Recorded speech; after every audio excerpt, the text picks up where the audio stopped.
Jiangsu and I were reborn together, but he has no idea. He still thinks I'm the same love-struck fool from our past life. I gave him the best of everything, sent him to the finest university, and supported his business ventures even if it meant bankrupting my family. In the end, he bled me dry and kicked me to the curb, and then he had to parade my arch-nemesis in front of me just to say, finally, I don't have to endure the humiliation of your charity anymore, given a second chance at life. I swore I wouldn't give him a single penny ever again. When it came time to choose a candidate for one-on-one sponsorship, he stood before me, oozing arrogance and confidence, yet, I deliberately passed him over and chose the poor soul standing beside him instead. 1. I'm attending the annual charity donation on behalf of the Gu family, to show our commitment to the beneficiaries. We select one individual each year for a one-on-one sponsorship program, with our staff providing direct support. In my past life, it was among all those sponsored candidates that I first laid eyes on Jiangsu. What a shame he turned out to be such an ungrateful wretch. This time, I made a point of informing Xie Qinghan before I went. She's my arch-rival, and also Jiangsu's one true love. In my past life, Jiangsu told me more than once that Xie Qinghan had a crush on him even before I started funding him. It was my money that stood in the way of their love. This time, I'll see for myself whether Xie Qinghan ever truly looked at him before Jiangsu became my boyfriend. By the time Xie Qinghan and I arrived at the funding hall, all the relevant parties were already assembled. The hall was packed with a crowd of about 100 people. My eyes found Jiangsu immediately. I have to say, my taste in aesthetics is pretty spot on. He was over 6 feet tall, with a slender build and fair, almost pale, skin among the crowd of plain-dressed, financially struggling students. Jiangsu stood out like a graceful crane. Sensing my gaze, Jiangsu straightened his posture and lifted his chin even higher. I knew he had been reborn, just like me. Mr. Jiang, once worth nearly 10 billion, has now returned to being a destitute student. I wonder if he's grown accustomed to it. Faced with the humiliation I, his most hated person, am about to inflict upon him, I can't help but wonder how he'll react. I walked in with great enthusiasm. The school representatives were very warm towards me, repeatedly thanking our GU group for giving underprivileged students the opportunity to study in peace. See, even bystanders understand gratitude. Yet, simply because of my affection, Jiangsu viewed all my efforts as an insult. This time, I've decided to take back my affection. I hope he'll be pleased. I humbly said it was the least I could do, part of our corporate social responsibility. Immediately after, we moved on to the next item on the agenda. The school administration conducted an initial screening based on criteria like grades and awards, and recommended 10 candidates. I needed to select one individual from among them for a one-on-one sponsorship. I sat at the conference table as the organizer had the candidates line up and approach me one by one, introducing themselves in turn. They were all exceptional, but limited by their material circumstances. They struggled to reach further. The very purpose of our sponsorship was to provide them a boat, to carry them across the first major river blocking their path. The person being introduced looked at me with gratitude and eagerness in their eyes. Everyone knows that a one-on-one sponsored student is bound to receive more resources and have the opportunity to build a brighter future. Soon, it was Jiangsu's turn to be introduced. He truly is outstanding, consistently ranking in the top 10 academically and having won various provincial and national awards. The supervisor thought highly of him and asked him to say a few words separately, hoping to make a stronger impression on me, but Jiangsu was unappreciative, offering only a cold hello. The supervisor's face darkened. Jiangsu couldn't have cared less. He looked at me with an air of haughty disdain. In my past life, right after hearing Jiangsu's introduction, I skipped over the other candidates and designated him as my one-on-one beneficiary. He must have thought it would be the same this time. Unfortunately, I turned to the person in charge and said, "No need to force it, let's meet the next candidate." Jiangsu was taken aback for a moment and didn't leave immediately. The person in charge urged him at once, "Mr. Jiang, please don't waste any more time." Jiangsu shot me a cold glance before turning and walking away. "You see, if I hadn't chosen you, you wouldn't even be worthy of standing before me." I couldn't even be bothered to look his way, and moved on to the next candidate's profile. After hearing everyone out, I chose Shen Huai. He hadn't won any awards, but his grades were consistently top of the class, and he was the only one with an injury on his face. They say it was his alcoholic father who did it. He didn't seem to hold out much hope until I announced he was the one. Only then did he fix his dull lifeless eyes on me and utter a quiet thank you. Jiangsu, unconvinced, sneered, just a bookworm who does nothing but study. Shenhui pressed his lips tightly together and said nothing, but I had no intention of indulging him any longer. Candidate, are you verbally bullying your classmate? I said coldly. Jiangsu first looked at me with great surprise, then revealed a subtle expression that seemed to say, so that's it, you're just trying to get my attention on purpose. I felt so sick I almost threw up. Jiangsu, however, remained even more composed and aloof. I was just telling the truth. So, you don't think what you did was wrong? I couldn't be bothered to engage with him and turned directly to the school officials. Is this the candidate you've selected? I have serious doubts about the character of the proposed recipient for this funding. What I wish to fund is a future leader who will pay this kindness forward. This student treats his own peers with such arrogance and contempt, freely mocking them. I seriously doubt he would ever lift a finger to help those less fortunate if he ever gained any real power. I deliberately framed his actions in the worst possible light, attaching a heavy moral judgment to them. Given a second chance, I wouldn't waste an ounce of goodwill on such an ungrateful wretch. Sure enough, my words were taken very seriously by the school authorities. The person in charge immediately stepped in, demanding that Jiangsu apologize to Shenhui at once, or else his funding eligibility would be revoked. Jiangsu glared at me furiously. I didn't even give him a glance. Wasn't it you who said the money I spent on you was nothing but an insult? I'm curious to see if the esteemed President Jiang would stoop so low, groveling and humiliating himself before me for that paltry sum of funding. I will not apologize. Jiangsu stood his ground. Don't think you can buy my submission with money. One day, Jiangsu, will make you all understand the true meaning of don't bully the young and poor, Jiangsu declared with righteous indignation. Everyone was speechless. So, not giving him funding counts as bullying him. What nerve! A single, sharp clap broke the heavy silence. It was Xie Qinghan. She walked over to me, still applauding, a classmate with such integrity. Nuanyuan. You mustn't bully them. Xie Qinghan, with her fake, sweet act, spoke up for Jiangsu, immediately trying to pin the blame on me for bullying a student from a poor background. Jiangsu's eyes lit up even more when he saw her. In his mind, he was probably picturing some touching drama where this delicate, secretly in love flower bravely stood up for him under immense pressure. It was a shame, but I could read the gloating smirk on Xie Qinghan's lips from a mile away. She was just trying to use Jiangsu to get under my skin. I wasn't going to be that naive again, letting her play the good guy with just a few words. But he was the one who refused to apologize first. I deliberately shot Jiangsu a look of utter contempt. True to form, he glared at me with his chin held high. I did nothing wrong. I feigned a sigh of helplessness. The GU group will absolutely not sponsor a candidate who shows no understanding of solidarity with their fellow students. However, I shifted the topic. Since you think so highly of this student, Xie Qinghan, why doesn't your Xie family sponsor him? As soon as the words were spoken, Jiangsu's eyes lit up, looking at Xie Qinghan with eager anticipation. Xie Qinghan stammered, her face clouded with reluctance. In the end, she brushed it off with a vague, I'll discuss it with my family when I get home. She was just an overlooked daughter from a minor branch of the Xie family, as if that would lead to any real discussion. But seeing Jiangsu's smug expression, as if to say he still had Xie Qinghan's backing even without me, I quietly chose to sit back and watch. I was quite curious to see just how far Jiangsu would get this time without the financial support of my family. The Gus, too, Shenhui and I were admitted to Jingdai University, the nation's top institution. Jiangsu went to the normal university next to ours. His grades were originally good enough for Peking University.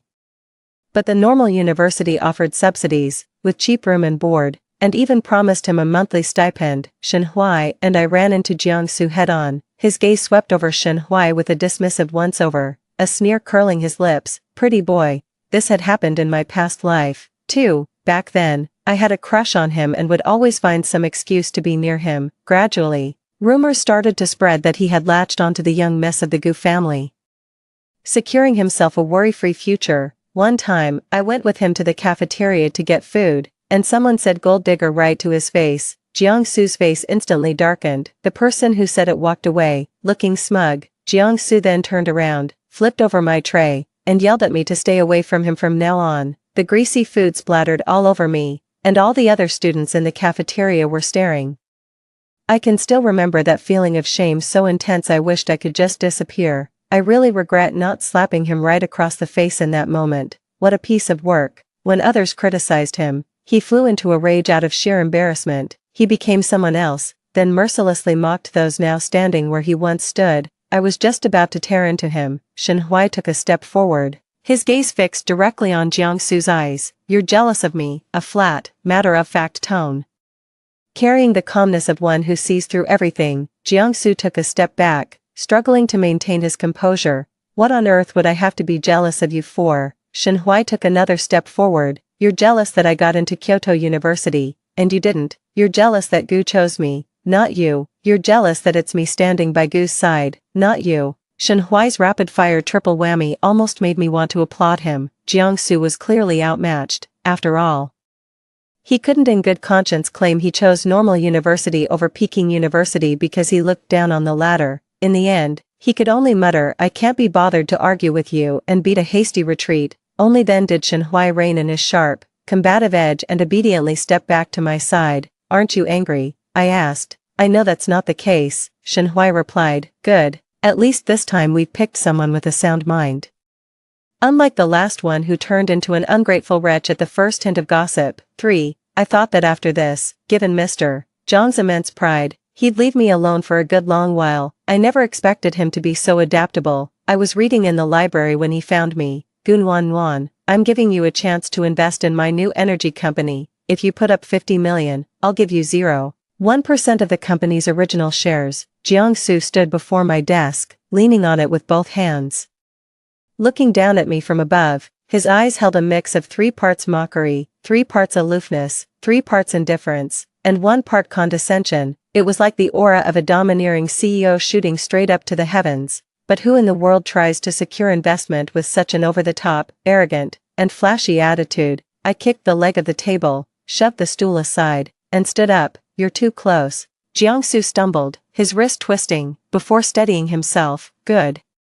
The domineering aura was still palpable, but at least it wasn't as suffocatingly overwhelming as before. The other students who were reading were interrupted, and I was met with disapproving glares. I offered a sincere apology. "I'm sorry, this guy from another school was harassing me, and I just lost my cool." "Who are you saying is harassing you?" Jiangsu raised his voice. Several tall, burly students who had been reading immediately stood up. Jiangsu instantly deflated. "It's a misunderstanding." "Just a misunderstanding." I assured them it was fine, and only then did those guys sit back down. Jiangsu then lowered his voice and spoke to me through gritted teeth, his tone threatening. "Gunwan, don't you dare go too far." I shrugged, making it clear his threat was pointless. Jiangsu was furious, but he still had to force himself to negotiate patiently with me. "Gunuanyuan, think carefully. If you don't invest in my company, don't blame me for not giving you a chance when your family goes bankrupt." Jiangsu looked down on me from his lofty perch, like a supreme creator gazing upon a doll in his cabinet. I suddenly understood exactly what he meant. That's right. In my past life, to support his startup, I forced my family's hand by threatening suicide, making them invest all our available cash flow into his venture. Then, due to a broken capital chain, my family was nearly driven to bankruptcy. It was only because his core technology achieved a breakthrough during that period that we secured new funding, allowing the Gu family business to survive the crisis.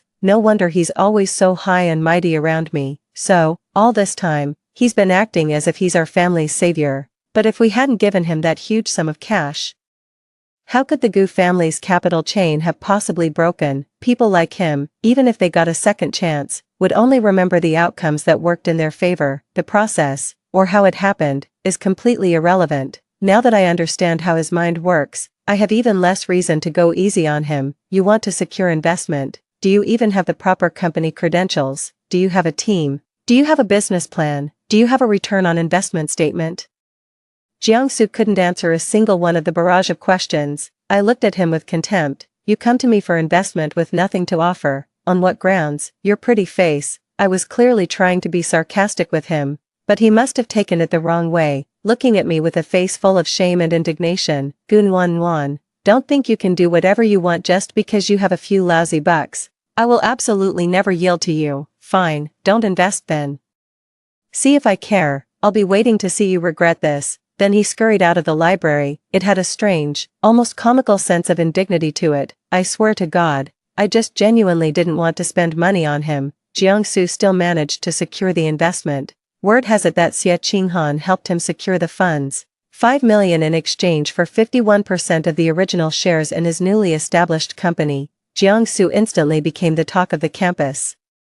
He was enrolled in the top teacher training program at the Normal University, but the coursework was utterly useless for his entrepreneurial ambitions. He never bothered attending class. When a teacher criticized him for neglecting his studies, he shot back without hesitation, asking how many years of the teacher's salary it would take to match the 5 million yuan in funding he had secured. After that, nobody dared to question him again. I'm aware of Jiangsu's startup project. He's a smart guy.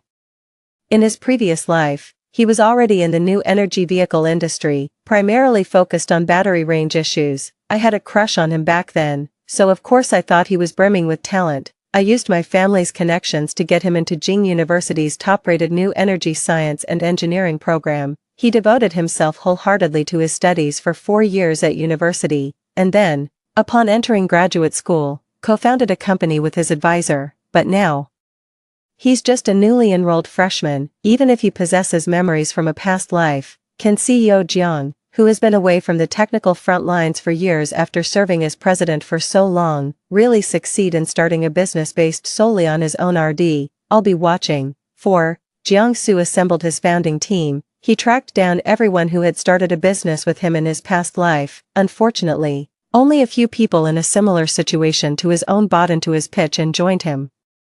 As for his mentor from his past life, I heard he was rejected without even getting a meeting. Seriously, that person is a top-tier expert in the field. Why would they bother with a poor student from an unrelated university? I, however, was different. Leveraging my status as an alumnus and bringing an initial investment of 30 million, I happily secured a collaboration with Professor Zhang. They even managed to squeeze Shenhui in there. It's not like it's outside his field of study anyway. Getting into Professor Zhang's team early and securing a direct path to a Ph.D., what a sweet deal. Not long after Shenhui joined, he started sharing the senior students' gripes about Jiangsu with me. For instance, Jiangsu issued an order, "I want all our competitors' information in 3 minutes." His senior brother huffed and puffed as he opened the data analytics website, clacked away at the keyboard, only to reach the step where a paid membership was required to continue the search. Then swiveled the computer screen to face Jiangsu. The domineering aura around Jiangsu, which had seemed taller than an 18-story building, instantly deflated the moment he saw the membership fee. It was a whopping 300,000. For Jiangsu, who had the Gu family's backing in his past life, this was just a few lines of free background information, but this time, he would have to learn firsthand just how expensive fresh, high-quality data could be. A premium membership was, of course, out of the question. An hour later, Jiangsu tossed them a list of several companies and told them to investigate the new product situation. But no matter how much I dug, there was very little information to be found. One of them hadn't even been properly established. When my senior went to report back, Jiangsu chewed him out for a solid half hour. He said those companies were industry leaders, so how could there possibly be so little information on them? The pay is lousy and the workload is insane. My senior couldn't take it anymore. He had a huge blowout with Jiangsu and just quit on the spot. After he got back, he vented to Shenhui and the others about Jiangsu, saying he had all the arrogance of a domineering CEO but none of the actual power or status. Personally, I think that sums it up perfectly. Jiangsu has always been incredibly arrogant. His smooth sailing in his past life. That was all because I propped him up with the Gu family's resources. Need data. The Gu Group's strategy department held annual subscriptions to all the major professional databases. Need a proposal. A dozen managers under him, each a specialist in their own area, would compile their sections and submit them, only for Jiangsu to present the final work as his own. To achieve a technological breakthrough, dozens of key technical staff in the lab worked around the clock, securing patent results that were ultimately credited to Jiangsu. It was these individuals who gradually bestowed the spotlight upon Jiangsu. They were the ones who made him a tech prodigy and a rising business star. Yet, he always believed it was his own light shining, illuminating others. I was blind back then, truly believing he was a hidden gem. 5. Jiangsu's startup team didn't last long. Just as they were starting to see some results, someone left, taking the core technology with them. Of course, Jiangsu was talking about theft, but in reality, The other person applied for the patent, and Jiangsu put his own name on the drug. That person took the technology to a company owned by a rich second-generation heir, earning 10 times what they made under Jiangsu. Fuming with rage, Jiangsu stormed into their company to make a scene, ended up in a fight with the rich heir, and they both landed in the hospital. I got the news and immediately called Xie Qinghan so we could rush to the hospital together. In my past life, that rich kid had no intention of letting Jiangsu off the hook easily. It was only at a great personal cost that I managed to protect him. This time, well, it's Xie Qinghan's show to run. In the hospital room, Jiangsu lay alone on the bed, his leg in a cast, suspended in the air. Meanwhile, the rich kid sat in a wheelchair, his head wrapped in several layers of gauze, with a few burly men standing imposingly behind him. Jiangsu's face went pale with fear. It was genuinely terrifying. Back in my previous life, when I was the one holding them off outside the ward to negotiate, I was pretty scared too, but this time was much better. This time, I'm here to watch the show. Seeing Xie Qinghan and me, Jiangsu visibly relaxed. Especially when he saw me, a smug, I knew she couldn't get over me look even crossed his face. There was even a hint of resentment, as if to say, what took you so long? It made me so angry I wanted to rush over and punch him. The rich kid noticed him looking and turned to ask me directly, "Are you his girl?" I immediately started waving my hands and backing away. I was just passing by. Jiangsu glared at me angrily, but upon seeing Xie Qinghan beside me, a flicker of understanding crossed his expression. He probably assumed I was jealous. I quickly took a few more steps back, not wanting to catch his stupidity. The rich kid predictably turned his attention to Xie Qinghan. Xie Qinghan took a step forward. Jiangsu's gaze softened instantly, becoming tender and radiant as he looked at her. "Don't get the wrong idea, he's just a classmate. I think there's been a misunderstanding between you two. Just talk it out and clear the air." Xie Qinghan turned to face the rich kid, tucking her hair behind her ear and revealing her delicate jawline. "A misunderstanding? I'm not mistaken about anything. That bastard cracked my head open. I'm here to get my money." The trust fund kid gave Xie Qinghan a once-over with ill intent. Xie Qinghan lowered her head bashfully. The rich second-generation heir scoffed coldly. "What? Are you going to pay for him?" Xie Qinghan paused, still maintaining that delicate, fragile demeanor. "Not at all. I was hoping you might do me a favor and lower the price a bit." The rich kid stroked his chin. "All right, I was supposed to close a deal today worth 100 million. He smashed my head in and ruined my deal. He should be paying for all of it, but for your sake, I'll give him a 10% discount. Just have him pay me 90 million. Pretty generous of me, right?" The rich kid was making an outrageous demand. Xie Qinghan's expression changed instantly, all traces of shyness vanishing from her face. "I'm not familiar with this classmate. You should discuss any matters directly with him." With that, she walked briskly out of the ward without so much as a glance at Jiangsu. The light in Jiangsu's eyes visibly died out. With no one stepping in, the rich kid continued to glare menacingly at Jiangsu. "If the compensation isn't enough to satisfy me, I'll have you thrown in jail." It was the same in my past life, although both were injured. Jiangsu was the one who threw the first punch. If the other party refuses to settle, he will undoubtedly face criminal charges. Jiangsu was well aware of this. In my past life, I secretly traded the Gu family's most profitable business line with that rich heir. Not only did I protect Jiangsu, but I also managed to retrieve the core technology that had been taken from him. This time, he had the nerve to storm into their company all by himself, with no money or influence to back him up.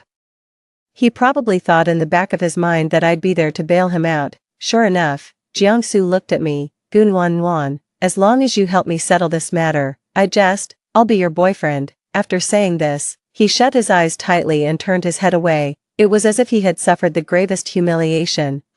In my past life, I held back for the sake of his injuries and feared adding to his burden, so I never told him the true price I paid, but this time, I want him to see with his own eyes exactly what he has lost. I deliberately feigned a love-struck look, gazing urgently at the rich second-generation heir and asking in a tone dripping with melodrama, "Tell me, what do you want in order to let him go?" As it turned out, someone on the rich heir's side recognized me, and the compensation he demanded didn't decrease but actually increased. "Oh my, it's the young lady of the Gu family. It's my fault for failing to recognize your eminence. We're all on the same side here. Let's not talk about money, it's so vulgar. If you want me to spare your pretty boy, it's simple. hand over the Gu family's retail channels in exchange." The rich kid looked at me with a beaming smile. Jiangsu opened his eyes and turned his head abruptly. In his past life, he had taken over the Gu family business, so he knew full well what their retail channels represented. "Well," I pretended to hesitate. Jiangsu's expression visibly softened with emotion. He must have remembered why. In their past life, the Gu family's retail channels were provided to others free of charge. It was all for him. Under Jiangsu's deeply moved gaze, I flashed a mischievous grin. If he really were my kept man, I wouldn't mind covering the cost. But some people don't know their place and let others taint them. I don't have a habit of collecting trash. I shot Jiangsu a look of utter disgust, rolling my eyes dramatically before storming out of the hospital room with an air of defiance. TCH, that felt incredibly satisfying. 6. Jiangsu was not sent away. What the rich second-generation heir wanted was never really the money. What he was after was the project in Jiangsu's hands. Jiangsu was forced to hand over his entire startup team to the rich kid. He even signed what felt like an indenture himself, becoming an employee under the rich kid. Rumor has it that until he graduates, it only counts as an internship, with a monthly stipend of 1,000 yuan. When Xie Qinghan found out, she immediately went to confront Jiangsu. The 5 million investment Xie Qinghan secured for him came from one of her wealthy sugar daddies. Not only has there been zero return on investment, but the entire principal has been completely wiped out. The sugar daddy suspected she was in cahoots with the pretty boy to scam him out of the money and dumped her in a fit of rage. Furious and unable to swallow the insult, Xie Qinghan naturally went to find Jiangsu. Rumor has it they went back and forth for several rounds, and in the end, Jiangsu caved, signing a 5 million yuan IOU to her. With his current subsidy of a measly 1,000 yuan a pop, he probably couldn't pay it back even in his next lifetime. I laughed to myself at how foolish Xie Qinghan was, but my amusement was short-lived. That shameless Jiangsu actually had the nerve to set his sights on me next. Early in the morning, I left the dorm to head to class. As soon as I got downstairs, I saw Jiangsu waiting at the entrance. He was carrying a small, transparent plastic bag, inside of which were 2 large steamed buns he'd bought from the cafeteria. Nuan. He saw me and came jogging over with long strides. "Here. Your favorite steamed buns." He handed me a steamed bun and tossed his head, thinking he looked cool. I was so disgusted I nearly threw up my dinner from the night before. Jiangsu wasn't stupid. He could clearly see my disdain. He furrowed his thick, dark brows, his face a picture of impatience. "Don't like it, but before, you used to." He stopped mid-sentence. Seeing how terrified he was of letting something slip, I sneered inwardly. "Back then, you bet, like, a lifetime ago." That was the time he dumped his whole tray on me in the cafeteria. I was mortified and forced myself not to go see him for a whole week. I heard he had a pretty rough week himself, getting picked on a lot. He finally couldn't take it anymore and started bringing me breakfast. 2 cold, hard steamed buns. Looking back, I suspect they were leftovers from his own meal the day before, but back then, I was so love-struck. All I could think was, Jiangsu actually bought me breakfast.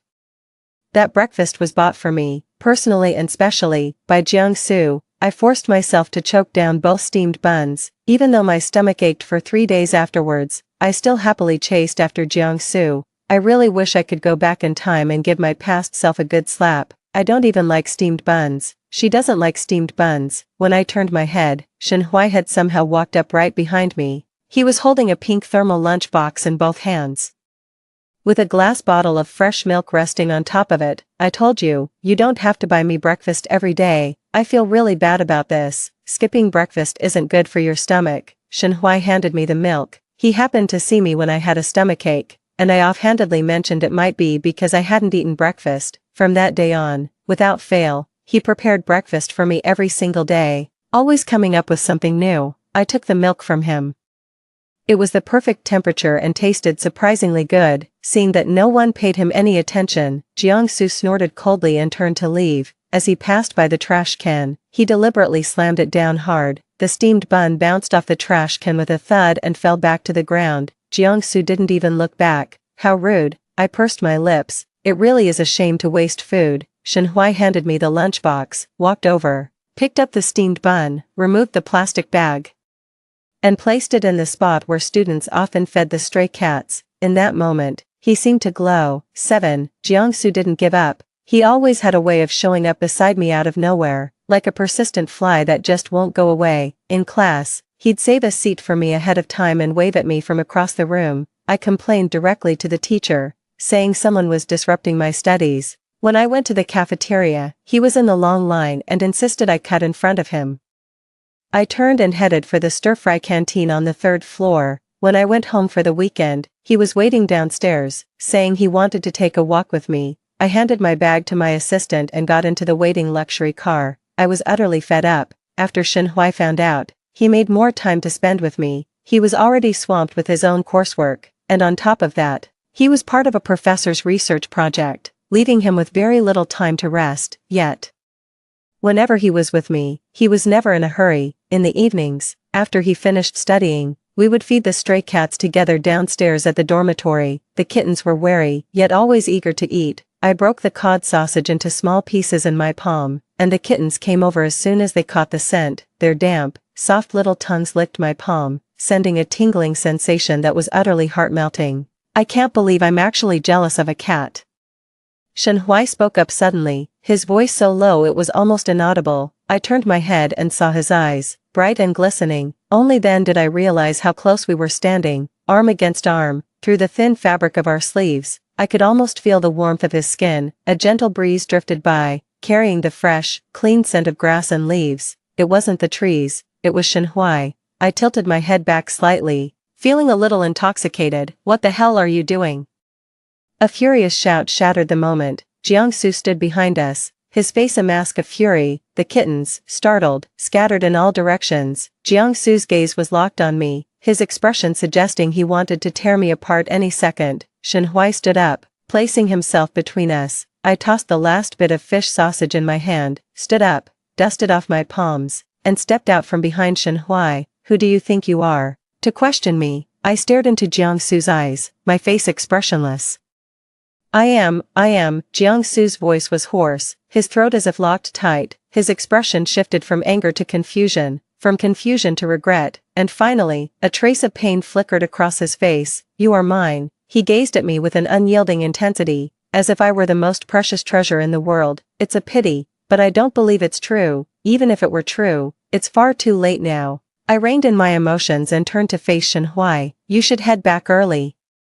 Shenhui nodded. I'll watch you go up first. Alright. I turned and went upstairs. Jiangsu kept calling after me. I didn't stop or look back. Jiangsu is nothing but trouble. In my past life, I stepped right into that trap. Not only did I get myself covered in filth, but I also dragged myself and my family to ruin. This time, all I have to do is simply walk around him. 8. Jiangsu stopped pestering me. Shenhui's visits to me remained just as frequent. Having breakfast together in the morning and taking an evening walk to feed the cats became almost a daily routine. Then one day, Shenhui was absent from morning till night. A sense of unease settled in, so I asked his senior about it. My senior lab mate also said he hadn't seen him in the lab, and couldn't reach him to get the materials. I used my family's connections to look into it and found out he left the campus late last night, and then just dropped off the radar. Digging deeper, we found the last place he was seen was a dirty, run-down alley. That whole area was Shenhui's home. I remembered his alcoholic father, and the bruises he wore on his face the first time I saw him. I immediately gathered some people and rushed over. It was a tiny, dilapidated shack, its walls stained black. A hulking man reeking of liquor leaned against the wall, a bottle in his hand. When someone approached, he merely raised a hand to shield his eyes from the sun and went right back to guzzling his drink. Where's Shenhui? I asked. The big man ignored me. The man I brought with me had to shake him a few times before he finally let out a drunken belch and slurred. He was taken away, you know.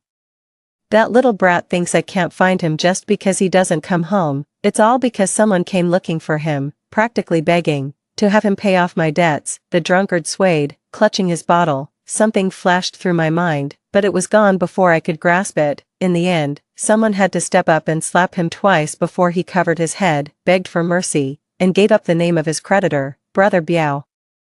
I gathered my men and rushed over without a moment's delay. Seeing how many men I had, Brother Biao only agreed to let me bring one person inside to talk with him. I agreed without a moment's hesitation. Shenhui was locked in an empty room, with only a table and a stool at its center. Shenhui was forced onto the stool, his head pressed down against the table, facing an IOU. Blood was smeared across his face and body. Yet he clenched his jaw and remained silent. Kid's got some backbone.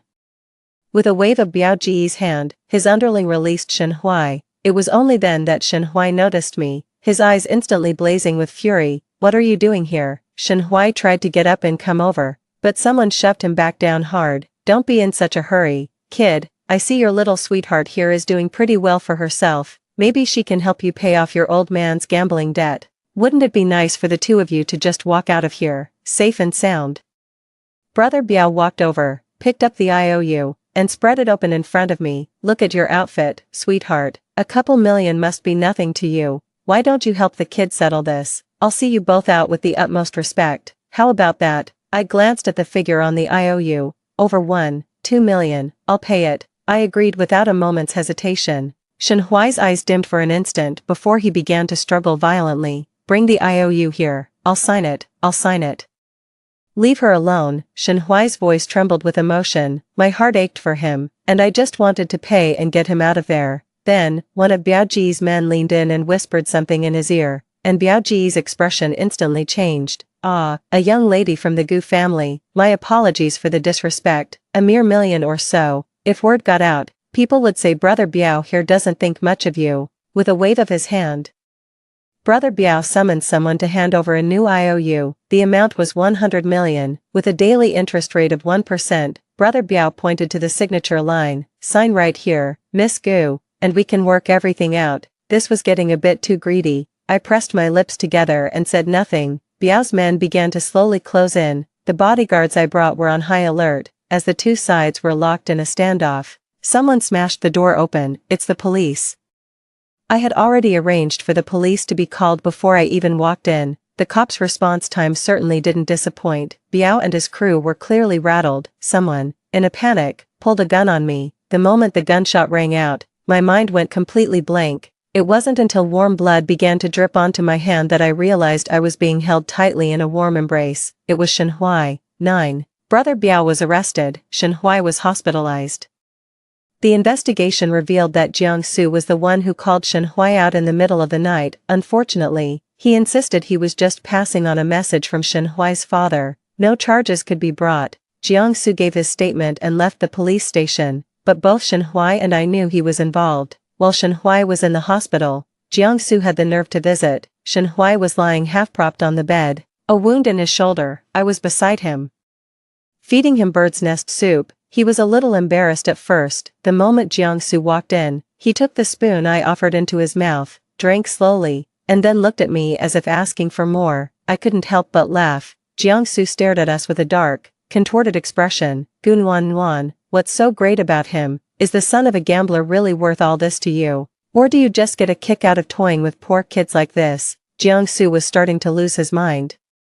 He didn't even bother hiding the fact he was a reincarnator anymore. But his accusations just struck me as ridiculous. Playing around. In my past life, I was willing to stake the entire Gu family fortune for him, and he calls that playing around, but I can't even be bothered to argue with him anymore. Jiang Su, you're not welcome here. Please leave. I didn't mince words. I told him to get out, but unlike before, Jiang Su didn't just turn and walk away. He walked over to me, crouched down, and tried to take my hand. I dodged it. He looked a bit angry, but was trying hard to keep his temper in check. Nguyen, stop messing with me. Let's go back to how things were before. Stay by my side, and I promise I'll never treat you poorly again. Okay. A hint of pleading showed in his expression. I gave him a deliberate smile. Then, just as a glimmer of hope began to shine in his eyes, I whispered softly to him.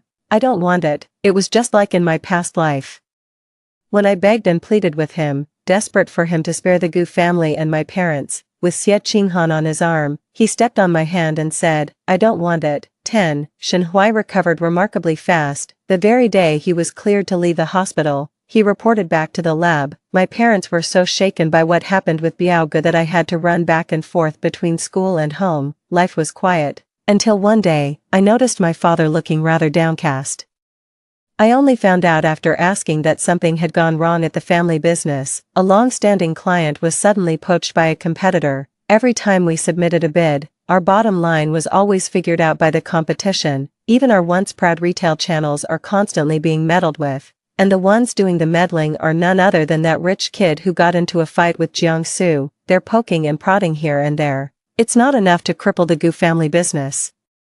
But it's a constant nuisance. My father can't be bothered dealing with these petty issues, so he's dumped them all on me. I know perfectly well that all of this is Jiangsu's doing, leveraging his memories from a past life, but it's incredibly difficult to find concrete evidence for something like this, that leaves us with no choice but to start with a new energy project.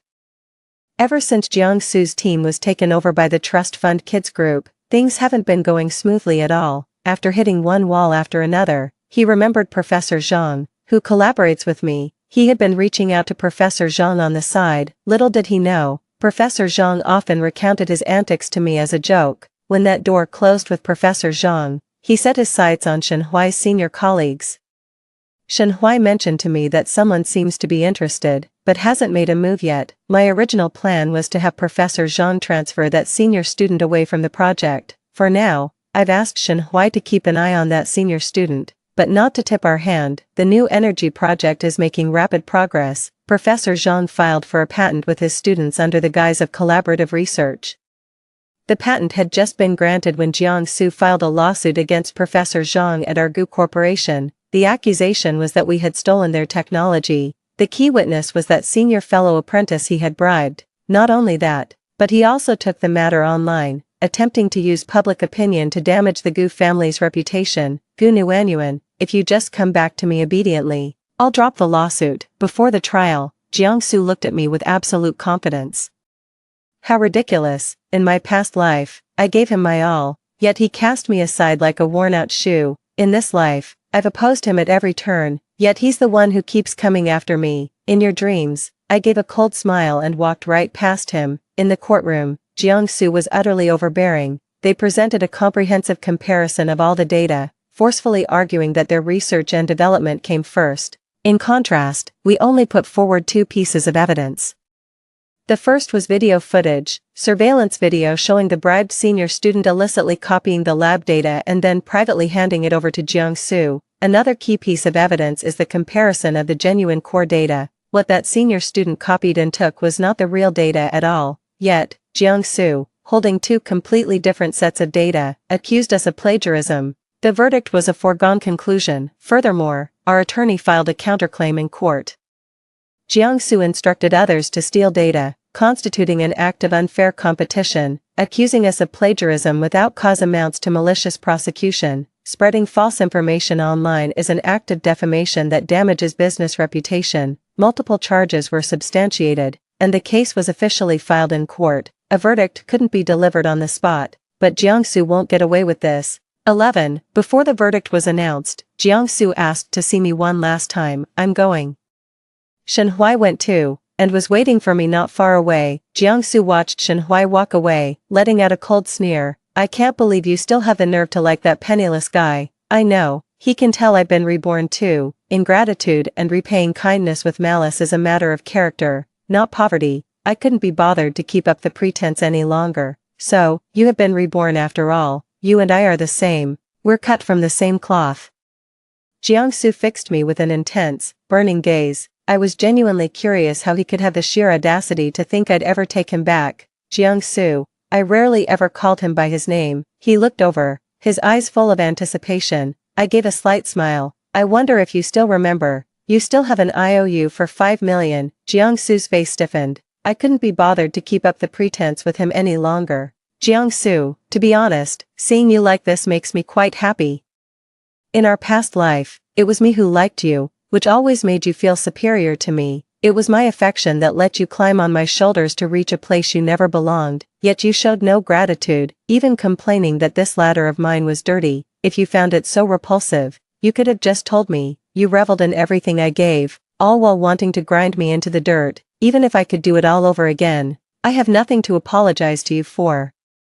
I merely took back what I had once given you, but just look at this. I gave a soft, knowing smile. This is where you truly belong. Jiangsu's face turned ashen as he collapsed in despair. He could no longer sustain the pride I had cultivated in him with endless affection and wealth. Shenhuai came to pick me up, without even a glance at Jiangsu. Their eyes were filled with nothing but me. I'm just a poor guy. He lowered his lashes. Looking somewhat forlorn, I was just about to comfort him.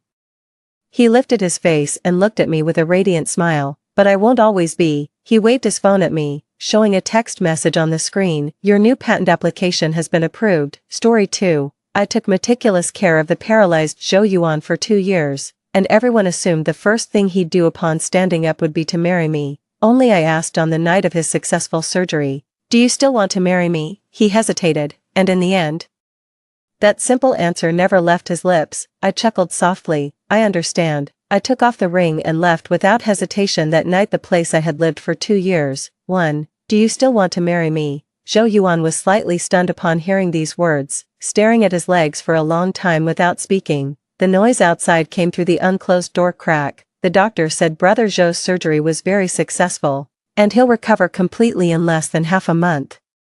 I truly never thought Brother could recover. 2 years ago, he had almost given up on himself. Thanks to sister-in-law's unwavering support, they're definitely getting married, right? We should prepare wedding gifts early. Zhou Yuan heard these boisterous well wishes but ultimately remained silent. The air was thick with an awkward atmosphere. In the end, it was me who stood up and massaged his knees and calves as usual, considerately offering him an out. Is this pressure okay? This finally broke the awkward atmosphere. His tense body gradually relaxed, and as I had done for the past 2 years, I softly asked, "Does it hurt anywhere?" He shook his head and answered earnestly, "No, you massage better than the nurses do." I stared blankly at my hands massaging his legs. Truth be told, I didn't know how to do it at first. It was because he couldn't stand the nurses touching his body. Every time they came, he would lose his temper and chase them away. But massage was an essential thing for his legs, so I spent 3 months learning from the massage parlor owner, starting with soaking medicinal solutions and practicing on myself. I finally cautiously began massaging his legs. The first time, I only dared to gently knead while he was asleep. He's a light sleeper and still noticed. Flying into a rage, "Get out." I didn't leave. I massaged the acupoints again according to what the massage parlor owner had shown me. His legs couldn't move, so he threw a pillow at my head. I remained unmoved, and he ended up hurling everything within reach toward me. Finally, it was a photo frame containing his university picture, one hand holding a trophy, the other clenched in a fist, full of vigor and spirit. As warm blood trickled down my temple, he looked at me, struggling to reach my side. But the limitations of his legs left him utterly helpless. Finally, he covered his face and suddenly burst into tears. "Go, just leave. Don't stay by my side. It's no use. I can't feel anything, no matter how hard I press." 2. Back then, he had given up on himself, but I came to massage him every day without fail, rain or shine, until his mother discovered he had swallowed sleeping pills and rushed him to the hospital in panic. His mother couldn't handle him. So I crouched in front of him and said, "Look at me." He obediently looked at me, and I said, "Everything will be all right, trust me." At that time, even I didn't know where my confidence came from. From that day on, I moved into his house. Zhou Yuan's mother tearfully thanked me over and over, saying it was fortunate I was there. She hesitated to speak further, and I knew what she wanted to ask, so I said, "As long as Zhou Yuan doesn't drive me away, I'll stay by his side." But the truth is, even when he tried to drive me away, I didn't leave. When yet another massage proved useless, he flew into a rage. "Get out, all of you." By then he was already in a wheelchair, having smashed the entire bedroom to pieces, but the good thing was, he at least avoided hitting me and stopped throwing things at me. After he finished venting, I moved close to him and said once more, "Zhou Yuan, trust me." This phrase has been said for 2 years. Gradually, his legs could feel pressure, and then slowly perform some simple movements. Until yesterday's surgery, the doctors were amazed, saying the operation was very successful. Barring any accidents, he can stand up now. 3. Zhou Yuan's mother knew the news and shoved the bank card into my hand. I stared at the bank card in a daze. These past 2 years, I wasn't doing it just for a bank card. All of Zhou Yuan's friends call me sister-in-law, but only I know the truth. I'm hardly worthy of that title. We didn't even confess our feelings, let alone establish any relationship, but fortunately, I had Zhou Yuan's promise. 1. Once my leg heals, we'll get married immediately. That was during his first treatment when the doctor tactfully expressed regret, and I was pushing him home. After entering the house, he completely broke down. The sudden fall from grace for someone who was always the golden boy would be unbearable for anyone. I held him tightly, and he bit into my shoulder. The bite was too deep and too fierce, and now my shoulder still bears the teeth marks. When he saw the blood, he snapped out of it and panically said to me, I'm sorry. After apologizing, I massaged his calf as usual, and he said these words, no, he even asked, Suwon, do you have a crush on me? I didn't stay silent. Looking at him, I said, yes. He stared at me for a long moment before saying he'd marry me. But I didn't do all those things for an equivalent exchange. I just wanted him to feel the same way I did. Praying that one day he might love me too. At that moment, I stood up as usual, poured the medicated oil into my palm to warm it, and only then touched his calf. I knew he was watching me. After a long while, his voice came from above my head, Won, you don't need to do these things anymore. My hands paused briefly, but I stubbornly finished the massage. Tilting my head up, I asked again with desperate hope, Zhou Yuan, do you still want to marry me? He seemed to hesitate. Words on the tip of his tongue, but ultimately remained silent. I can only laugh at my own wishful thinking, but the ring on my ring finger was placed there by his own hand. After secretly loving him for so many years, how could I not indulge in wishful thoughts? I stood up and washed the medicinal oil off my hands. The ring on my ring finger is pressing painfully against my heart. He spoke outside the door, Won, you are my sister. Tears fell into the water as I quickly wiped them away. Don't say such things. Words like these are too cruel for me. As I pushed open the bathroom door and stepped out, the living room was still bustling with noise. I lowered my head to look into Zhou Yuan's eyes, struggling to remove the ring. Actually, the ring size was wrong, a size too small. I couldn't tell if he was careless or if it wasn't meant for me in the first place, but I knew that forcing it onto my finger, a size too small, made my finger ache from the tightness. Before I could still deceive myself into thinking all rings were like this. When I finally took it off, my finger felt relieved, and I actually regretted not removing it sooner. Zhou Yuan avoided eye contact as I held the ring out to him. Here, take it back. The marks on the fingers were clear, so I added, it's gotten smaller. He wanted to say something, but I waved him off, pushed him out the door. As soon as we stepped out, friends in the living room practically swarmed around us. What sweet nothings are you two lovebirds whispering that even we can't hear? Don't worry, we won't tease you today, we'll save it for your wedding day. We'll leave after playing with you a little longer. Zhou Yuan's friends, just like him, are polite and know their boundaries. Considering Zhou Yuan had just undergone surgery, everyone brought juice and light food. Someone asked Zhou Yuan, Brother Zhou, when you recover, let's go skiing at Titli's together again. Zhou Yuan responded as usual, no longer showing stress reactions when skiing or basketball were mentioned. His friend turned to me and said, Sis-in-law should come too. Brother Zhou will book your ticket, you'll absolutely love it. Zhou Yuan looked up at me and threw the question back to me. Being rejected twice in a row, even someone as shameless as me has self-respect. I said, you guys go ahead, but Zhou Yuan suddenly spoke up. It doesn't matter if we all go have fun together, anyway. I treat you like a little sister. As these words fell, everyone immediately fell silent. His friend laughed and patted his head. Zhou Yuan, what kind of joke are you making? Immediately more friends jumped in to defuse the situation. His leg just healed, his head's not clear yet. Sister-in-law, don't take it to heart. This sentence was casually tossed around in playful banter, but Zhou Yuan remained silent from start to finish. 6. I recalled a long time ago when a close friend saw the ring on my ring finger and asked me, Won, are you sure? They're not from the same world as us. If his legs heal, would he really marry you? Back then I didn't dare to voice that answer. And even now I still don't. I knew Zhou Yuan had given me the answer. No. The gathering had a harmonious atmosphere, with soft music playing as everyone reminisced about past memories. I lowered my head and searched for Titli's, less known. It's a locally famous ski resort. I couldn't understand a word they said, and it was then I vaguely grasped my friend's remark about not being from the same world. I stood up, and Zhou Yuan's gaze immediately fell upon me.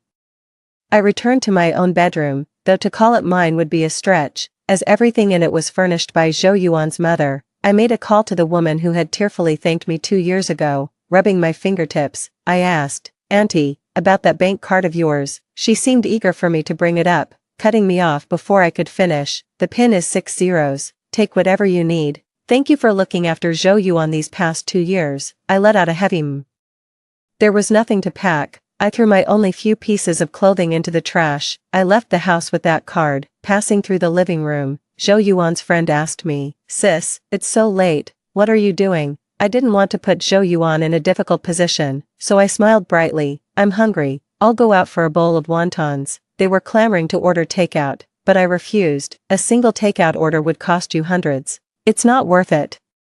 Zhou Yuan seemed to realize something, looking up at me without blinking. I waved at the people inside. I'm heading out now. At 1 a.m., I left this place where I had lived for 2 years with just a bank card. It wasn't a total loss. 7. I found myself a place to stay. No need to watch over Zhou Yuan constantly. No fear of his sudden mental breakdown at night. The body suddenly relaxed, not yet accustomed to the feeling. Instead of sleeping, I held a cup of water and watched the sparse stars from the balcony. In the complete silence, I began listening to my own voice. I thought I would feel sad or heartbroken, but there wasn't. I just touched the red mark left on my ring finger and started wondering when it would fade. That night, I only felt that the wind was a bit chilly, and the stars in the sky were unusually bright. Zhou Yuan called in the early hours of the next morning, but when I answered, there was silence on his end.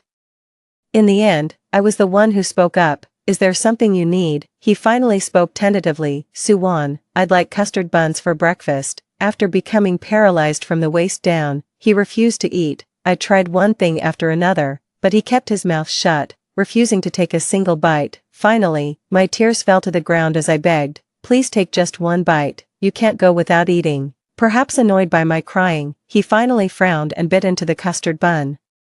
He doesn't like store-bought ones because I learned how to make them, but everything from yesterday remains vivid in my mind, and I still remember his silence. I said calmly, Zhou Yuan, I'm leaving. 8. The other end of the phone fell silent for a long moment. Not knowing what to say, I simply hung up. The bank card held an astonishing amount of money. Counting those zeros left me in a daze. After counting several times, I still couldn't believe it. Only after carefully putting away the card did I understand my best friend's words. You're from different worlds. Indeed, my parents are just ordinary people. They knew I was taking care of my paralyzed boyfriend and still came to visit me. At that time, Zhou Yuan's mother warmly entertained them, and they were at a loss. When they returned home, they told me, sweetheart, it's a bit difficult, but they didn't stop me. Just waved their hands and said, it's fine, go ahead and try. At worst, you can always come back home. Only now, 2 years later, do I vaguely understand Zhou Yuan's mother's actions. Even Zhou Yuan was surprised by those plates of exquisite dishes, let alone 2 ordinary folks from the county town. Zhou Yuan's mother warmly entertained us, but it was clearly meant to show off to my parents. We're not from the same world. I simply used that card to buy a new apartment, without even reducing the balance by a single zero. After being busy with renovations and various tasks, I unexpectedly saw Zhou Yuan again at the coffee shop near the neighborhood entrance half a month later. His friends were pushing and teasing him. Zhou Yuan, if you don't win Suwan back, I'll look down on you. Just apologize to her. Who else could be your wife but her? I'll just acknowledge her. 9. Zhou Yuan hadn't been out for 2 years. His fair complexion glaringly pale under the sunlight. Hearing his friends half-insistent, half-teasing banter, he curled his lips dismissively. If Suwan appears before me right now, then we'll talk. Unfortunately, I was sitting right behind them at the next table. I instinctively dodged aside upon hearing those words, but the next second my friend came out of the coffee shop and called my name excitedly. Wanwan. She ran over to share with me, there's cake you like today.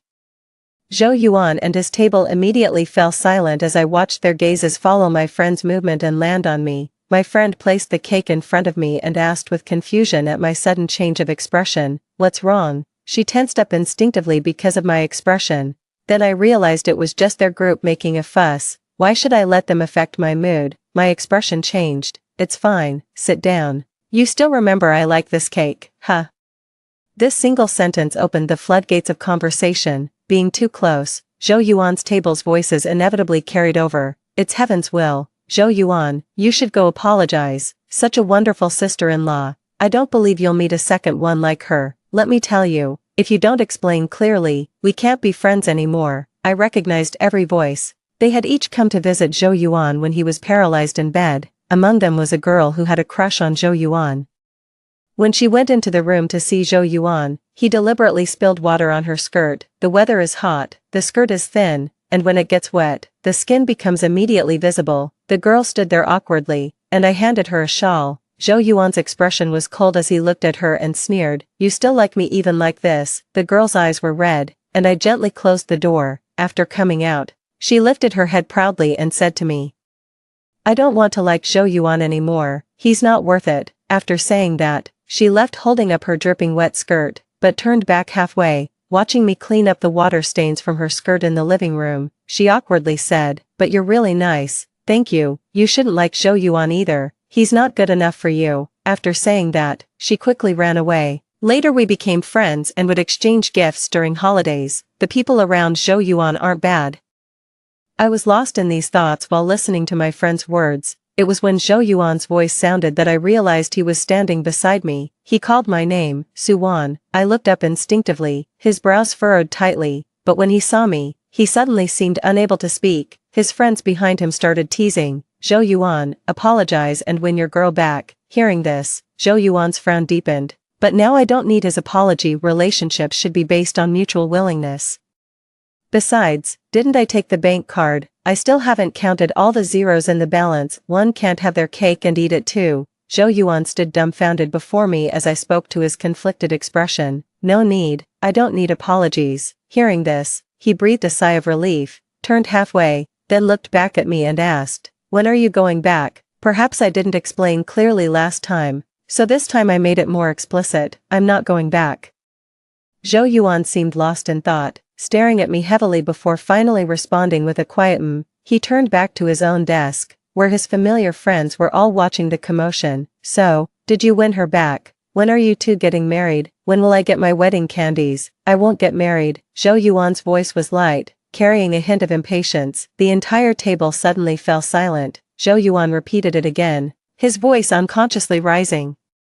"Why would you think I'd marry her? Just because I'm grateful to her. I should marry her. I told you, I see her as a younger sister. This is the third time. People shouldn't push their luck when given face." I also stood up directly and said to his friends, "You've misunderstood about the marriage. I'm just being paid to take care of Zhou Yuan." Zhou Yuan looked up at me with a heavy gaze, and I met his eyes openly and unflinchingly. Looking at his furrowed brows, I said, "You don't have to treat me like a sister. A stranger would be fine." 10. While taking care of Zhou Yuan, sometimes I couldn't help but wonder if Will hadn't been in that car accident. Would he have fallen in love with Clark? At first I thought yes, then I thought no. I kept oscillating between yes and no, and in the end this question remained unanswered. I don't know their answers, but I know mine and Zhou Yuan's. Zhou Yuan fell in love, making a big show of it. He announced it publicly on social media, openly introducing the girl to his friends, making it impossible for me not to know. I met Zhou Yuan and his girlfriend at a party, with so many mutual friends. No one expected us to run into each other. When Zhou Yuan walked in with his girlfriend, my friend beside me squeezed my hand tightly. After all, they'd all seen how I took care of Zhou Yuan those 2 years. I gave her a reassuring smile and openly looked at the girl Zhou Yuan had brought in. Nothing special, 2 eyes and 1 mouth. Zhou Yuan also saw me and casually took a seat in the corner by the door. When sitting down, he asked the waiter for a fruit platter. When the fruit platter arrived, he placed it in front of the girl, who smiled with crescent eyes and leaned in to whisper in his ear. The girl joyfully shared with him, but he wouldn't even lower his head. His gaze lazily fixed on the fruit platter as he half-heartedly listened. Anyone could see his obvious lack of attention. If this is how he acts in a relationship, it's actually quite dull. I wasn't provoked, but my friend was. She got drunk and insisted on setting me up with someone, while I patiently explained she was wasted. As I helped her out the door, Zhou Yuan's girlfriend and I locked eyes. "Sis, I recognize you." My steps halted as she continued, "Thank you for taking care of Zhou Yuan." I nodded and tried to walk away while supporting my friend. The girl was so eager to win a round against me that she didn't notice the sudden quiet atmosphere around her, hastily standing up in front of me. But if I had stayed by Zhou Yuan's side back then, I could have done it too. The constant outbursts of temper to endure, the casually thrown water cups, and the inability to sleep deeply. She said she could do it too. I let out a light chuckle. Anyone can say things, but there's no such what if. But it's not certain either. What if Zhou Yuan's leg acts up again? She could try seeing if she can take care of him. Zhou Yuan had already turned pale, and a friend stepped in to ease the tension. I also joked to lighten the mood. If it really comes to that, might as well spend some money to hire a nurse. Just this one sentence, and Zhou Yuan still got angry. Bang, the glass hit the table heavily, and I turned my face to look. He frowned and spoke impatiently. "It's all in the past. Why bring it up? So boring." But it's all in the past, why can't it be mentioned? It's him who doesn't want to be reminded, he considers it humiliating. 11. When my friend sobered up the next day and heard about it, he couldn't stop cursing. What does she mean by flaunting it right in your face? Let her flaunt if she wants to. I counted the zeros in my bank account balance and thought, I'm actually not even angry. It was at this moment I realized just how powerful money can be. But my friend thought I was just putting on a brave face and brought it up again. Zhou Yuan is already in a relationship. Do you want me to help you find a boyfriend? With your qualities, it'd be a piece of cake. Nowadays, people are used to fast-paced relationships, but I still want to slow down, meet someone, and take the time to understand love, exchanging sincerity for sincerity. I politely declined, no need, because of my refusal. My friend firmly believed that I was still heartbroken over Zhou Yuan and waiting for him. She was scolding Zhou Yuan on the side, and I laughed along while adding a few curses of my own. As days passed slowly, I learned baking and flower arrangement. During this time, several people tried to court me, but when I suggested we take time to get to know each other, they retreated as if facing a great threat. Then, within less than half a month, I'd see news of them finding a girlfriend. My friends joke that I'm a professional matchmaker. I laugh too, but I'm genuinely in no hurry. When taking care of Zhou Yuan, my heart was completely devoted to him. Now I want to focus on myself first. I want to empty my heart before accepting someone else. I think the person I accept in the future should be as sincere as I am. I still look forward to genuine hearts meeting. 12. Zhou Yuan and I broke up. Yet we were back together in less than a week. Another grand public announcement. And friends gradually accepted the fact that Zhou Yuan and I were never meant to be. Like Clark, I learned to dive, spending every day exploring fascinating underwater worlds with my gear. Though I was away from City A for half a year, news about Zhou Yuan still found its way to my ears. He broke up again, perhaps came to his senses, and suddenly stopped. Zhou Yuan's friends jokingly hinted to me that he's now single, urging me to come back. With the new year approaching, I had no choice but to return home, but I didn't expect everyone to be waiting for me as soon as I got off the plane. Zhou Yuan's friends all came and teased me. Wanwanjia, you've gotten quite tanned. They didn't distance themselves from me just because Zhou Yuan and I didn't end up together. On the day Zhou Yuan and I had our talk, one friend even sent me a special message. Wanwanjia, even without Zhou Yuan, I'd still want to be friends with you, but I never expected that Zhou Yuan would come too. He stood far in the distance, lost in thought, but in the end, he took a step forward and said to me, "Long time no see." Half a year ago, his attitude toward me still carried a hint of resentment, yet now he greeted me like an old friend saying, "Long time no see." I politely replied, "Long time no see." He spoke carefully, "My leg." He was interrupted mid-sentence by my ringtone, and I smiled apologetically at them. Answering the call, a youthful voice chimed brightly, "Sis, where are you?" His cheerfulness was contagious. "I'll send you my location, no rush, take your time coming over." After hanging up the phone, my friends all gathered around me, deciding on a place to eat. I waited for them to finish speaking before asking, "Can we add one more person?" They were all surprised. Add who? What kind of person? The bright orange windbreaker was dazzlingly eye-catching. I told him to slow down, but he still ran all the way to my side. He directly held my hand and said clingingly, "I missed you so much." His movement was too fast for friends to react in time. I tried to take the box from his hands, but he refused. Only then did I introduce to my friend, Qingyang, my boyfriend, 13. Sometimes, fate works in strange ways. Arriving suddenly at the most unexpected moments, Qingyang confessed to me.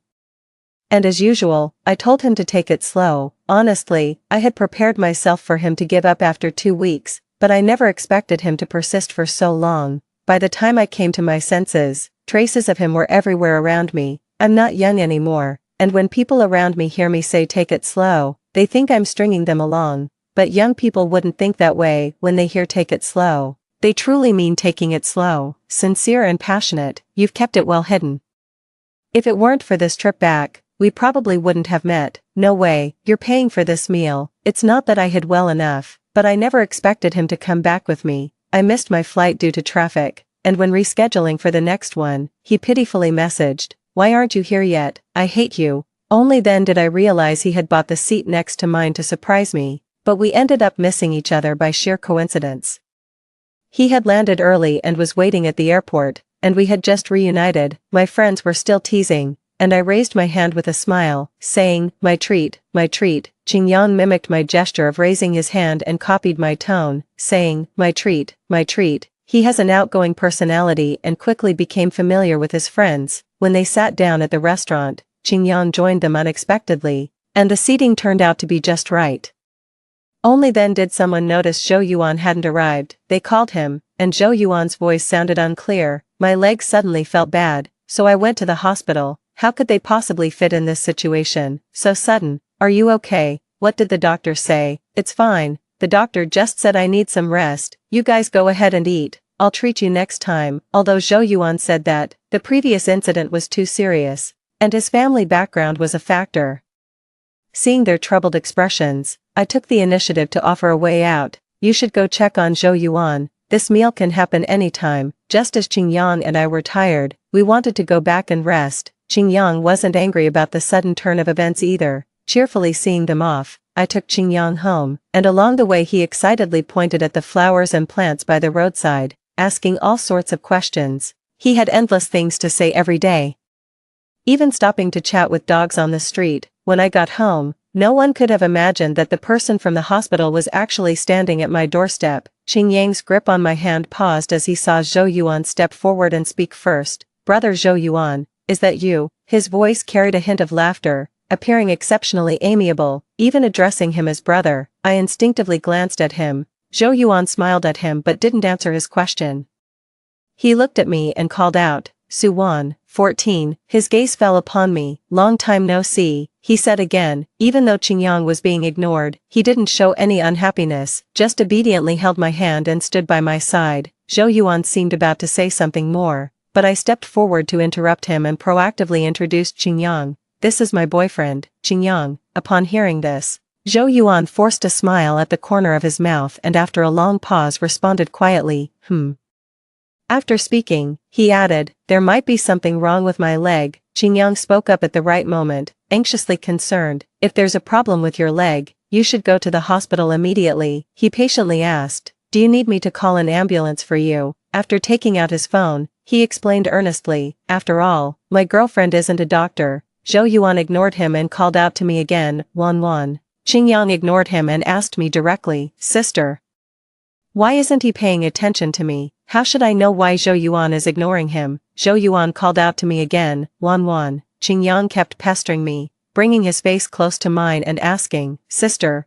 why? I swatted his head away. I don't know. He leaned his face in again. I could never resist him. Subconsciously, I took out my house key to unlock the door, only realizing at the threshold that Zhou Yuan was still standing beside me. Qingyang said without hesitation, sis, you forgot brother Zhou Yuan is still at the door. Zhou Yuan's expression nearly faltered. Noticing my gaze upon him, he finally spoke, shall we talk? Qingyang shook my hand, sister, what are you going to say to him? Only then did I realize his uncharacteristically green tea attitude from the very beginning. Belatedly following his lead, I said, I won't say anything to him. After saying that, I closed the door, and Qingyang came in and hugged me. I'm jealous. I patted his head. What are you jealous of? When we first started dating, I told him everything without holding back. Knowing about my past with Zhou Yuan, what else could he be worried about? I hate that you're so dense. I don't know how to respond. But before I could answer, he cheered up again. Wood is good. He spoke in a muffled, small voice. Can't even see when others show kindness. But that very night, Zhou Yuan still called, Wan Wan. Did you know your boyfriend has a 4-year-long first love? 15. Zhou Yuan was really hospitalized. The situation is unknown. His ex-girlfriends who previously said they would take care of him went to the hospital one after another. My friends even made bets to see how many days they could last at most. The result was 2 days. Most of them left the hospital within a few hours. A friend said he deserved it, repeatedly telling me not to be soft-hearted. Of course I won't be soft-hearted. Since taking that card, I've never thought of looking back. Zhou Yuan's mother suddenly sent a message one night, Wan Wan, can you meet Zhou Yuan alone? When she messaged me, Qingyang was right beside me. I seriously declined, sorry. My boyfriend might mind, she called, pleading desperately, I beg you, I'll pay any amount you want. Zhou Yuan can't go without eating, I'm begging you, just let him eat. Why would something like this happen to Zhou Yuan? She spoke incoherently, her voice breaking down. From her fragmented words, I gathered that Zhou Yuan's hospitalization wasn't a minor issue. Aunt Zhou cried out loud, "Why should something like this happen to us? Please help me. He can't go without eating."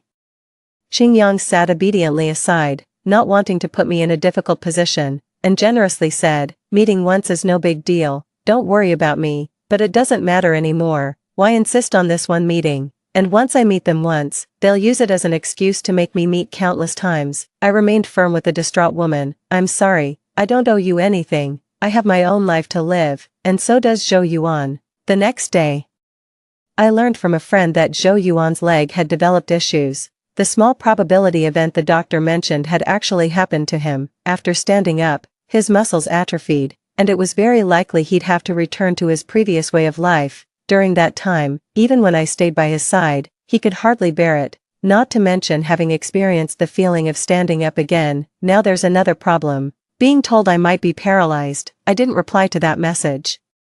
When Zhou Yuan suddenly called, I thought he was calling to ask about the massage and medicated oil, but no, he said, "Wan, believe it or not, you and your little boyfriend won't last." I didn't answer, and he continued, "Want to make a bet?" He said, "Let's bet on your boyfriend's loyalty." I don't know how to bet on loyalty, but I know that the moment you think about testing it, trust immediately crumbles. "I won't accompany you in such a pointless bet," but he didn't care about my refusal. He said, "One last thing, just wait and see, all men are the same." I brushed this incident aside as a mere episode. The next few days were continuously busy due to the approaching new year. Qingyang wanted to hang out with me here and asked me several times, but I never had time. He was dejected, with disappointment written all over his face. Eventually realizing I was genuinely busy, he started wandering around the city alone. His personality never lacks friends. And I'm not worried about him not being able to make any. Sure enough, in just 2 short days, he was already able to go out with great enthusiasm. In the morning, he would leave before I even got up. Sometimes I'd wake up just in time to see him, other times I'd only find the note he left when going to the living room while still half asleep. As the notes piled up, unease slowly crept in, belatedly. What is he doing? Who is he meeting with? I remembered how he bothered me when I was on a business trip for a week, asking what I was doing. For the first time, I understood his thoughts. I'm too slow to warm up, always a step behind in sensing the other person's thoughts. I want to have a good talk with him. But before I could find time to talk with him, Zhou Yuan changed his number and sent me a photo. Qingyang was laughing happily with a girl in a coffee shop. In an instant, unease welled up in my heart. He had told me in the morning he was meeting a friend. Zhou Yuan sent a message. "See, all men are the same." I don't know why he's sending these messages. He keeps sending more photos one after another. He said, "Guess what? Will he come home tonight?" I blocked and deleted him. 16. Sitting at home, I hesitantly asked Qingyang what he was doing. He replied quickly, "Having dinner with friends." In the end, I still couldn't bring myself to ask, "When will you be back?" "Around 10 p.m., then I'll wait until 10 p.m. Time ticked by as I sat anxiously waiting on the sofa. By 11 o'clock, Qingyang still hadn't returned, not even sending a single message. Zhou Yuan called me using a different phone. "See, didn't I tell you all men are the same?" But I don't understand what his intention was in doing this. So what if Qingyang really betrays me? If he betrays me, then I'll just break up with him and move on to the next one. It's that simple. I will never lose the courage to try just because I get hurt. When the girl who used to like Zhou Yuan told me he wasn't good enough for me, my first instinct was doubt. He's kind, good-hearted, and has countless virtues. How could he not be good enough for me? Now looking back objectively at these 2 years I spent taking care of him, he had a bad temper and was self-destructive, unwilling to try despite having access to the most advanced medical equipment. Now he even wants to drag me down into his self-destruction. He really doesn't deserve me. I waited at home until 1 a.m. Qingyang still didn't come back. But why was I waiting? Why should I trust Zhou Yuan's words instead of going to ask myself, why should matters between the two of us involve Zhou Yuan's interference? I put on my coat and pushed open the door. Just as I went downstairs, I happened to run into Qingyang from our building. 17. He got out of the car, and a girl was sitting in the back seat, the same one from the photo. Seeing me, he suddenly seemed flustered and called my name to explain. Wan. I got back a little late. The woman in the car also noticed me and waved at me. The car was about to leave, but I stopped it just before it drove away. The driver scolded me for not knowing the danger, so I knocked on the car window. A woman revealed a pretty face and asked me, What's wrong? I asked her. Are you Qing Yang's first love? Hearing this, she flusteredly explained, "You're Qing Yang's current girlfriend, right? Don't misunderstand. I'm just here on a business trip," I interrupted her. Yes or no? Qing Yang realized I was angry and leaned in to explain anxiously. There was traffic, so I came back a bit late. He said 10 p.m., but now it's 1 a.m. Does traffic really jam for several hours? I asked again. Yes or no? Yes. During our relationship. Qing Yang never told me about this first love from beginning to end. Some people might not mind, but I do. I broke up with Qing Yang on the spot. The girl panicked and got out of the car to try to persuade me, following behind me sentence after sentence. I didn't mean to disturb you. We just happened to run into each other. Qing Yang was also traveling here, so we had a meal together. We really didn't do anything. You can check the surveillance footage. The more she talked, the more unmoved I remained. In the end, it was Qing Yang who spoke up. Shut up. She stood there at a loss, and Qing Yang stopped to say to her, "You go ahead first." He watched the girl leave, then turned around to catch up with me, following me home and blocking the door to prevent me from entering. "We need to talk." I looked up at him and said, "No need anymore." When I agreed to date him, I made it clear that both of us should be honest with each other. I told him everything in detail. Yet he hid the fact about his first love and concealed having meals with her. I'm not made of wood. I only chose to act like wood because I was with him. The first time, I only dared to gently press and knead while he was asleep. I choose to turn a blind eye to others' kindness and respond with indifference. Let's just break up. Then, 18. This relationship was announced quickly and ended just as swiftly. When friends asked me to bring Qing Yang along, I openly said, "We broke up." My friends sighed in sympathy, then immediately tried setting me up with someone new. I still refused. I'm still holding out for someone genuine. If that person doesn't exist, I'd rather be alone. Zhou Yuan's mother still calls me, begging me to go see Zhou Yuan. I still didn't agree, sent her all the recipes and prescriptions, and booked a flight back to my hometown. This time I didn't miss the flight, and Qing Yang was sitting beside me when I took my seat. He smiled with crescent eyes and said to me, "Sis, we didn't miss each other this time," but he doesn't even want to understand why I'm angry. He just blindly wants to make up with me. I was wrong. Let's make up. Forgive me. Let's be good again. He kept repeating these words over and over. Back when he pursued me, he would overanalyze every punctuation mark I used. But now he can't even be bothered to give a proper explanation. What's more, I repeatedly refused even when Zhou Yuan's mother just wanted to meet me once. I genuinely can't think of any reason why he absolutely must see his first love. Let's not reconcile. Let's just leave it at that. After getting off the plane, he stood there waiting. When I hailed a taxi and looked back, he had already left as expected, a sincere and passionate child, restless at heart, but it's okay. At least I got to enjoy his passion. I will still embark on the next relationship with eager anticipation. Story 2. I was reborn along with my husband who loved me deeply. In the previous life, he was a talented and brilliant director, and I was a top-tier actress in the spotlight. As a husband and wife team, we worked together and achieved lifelong glory. At the moment of his passing, the last words he left to the world were, "I was the muse of his life." Reborn back to the audition set of Meng Chen's new film before my debut. All the actors were nervous, but I alone raised a confident smile. He would choose me, he was mine, until Meng Chen casually walked past me and pointed at another beautiful face. I suddenly realized that he perhaps didn't want to live the same life as in the previous life, nor did he want to love the same person again. 1. It took me a while to react and realize that I was at the audition set for Spring Comes. I also realized that I had been reborn. For a moment, I was a bit confused as to why I had been reborn. Speaking arrogantly, I thought my life in the previous life was so perfect that there were no regrets. In terms of my career, I was a glamorous actress who won the Oscar Lifetime Achievement Award. In terms of my family, although we didn't have children because we were a dink couple, I had a husband who loved me the most in the world, Meng Chen. We got to know each other because of Spring Comes, starting as two unknowns in the film industry. We walked side by side to the peak of the film world. Everyone said that we were a combination of geniuses and that our love was an immortal myth in the entertainment industry. The only regret, perhaps, was that Meng Chen was too hardworking when he was young. He passed away at the age of 60. Before he died, he held my hand and said that I was the muse of his life. I couldn't stop crying and held his hand back. "If there is an afterlife, I still want to fall in love with you."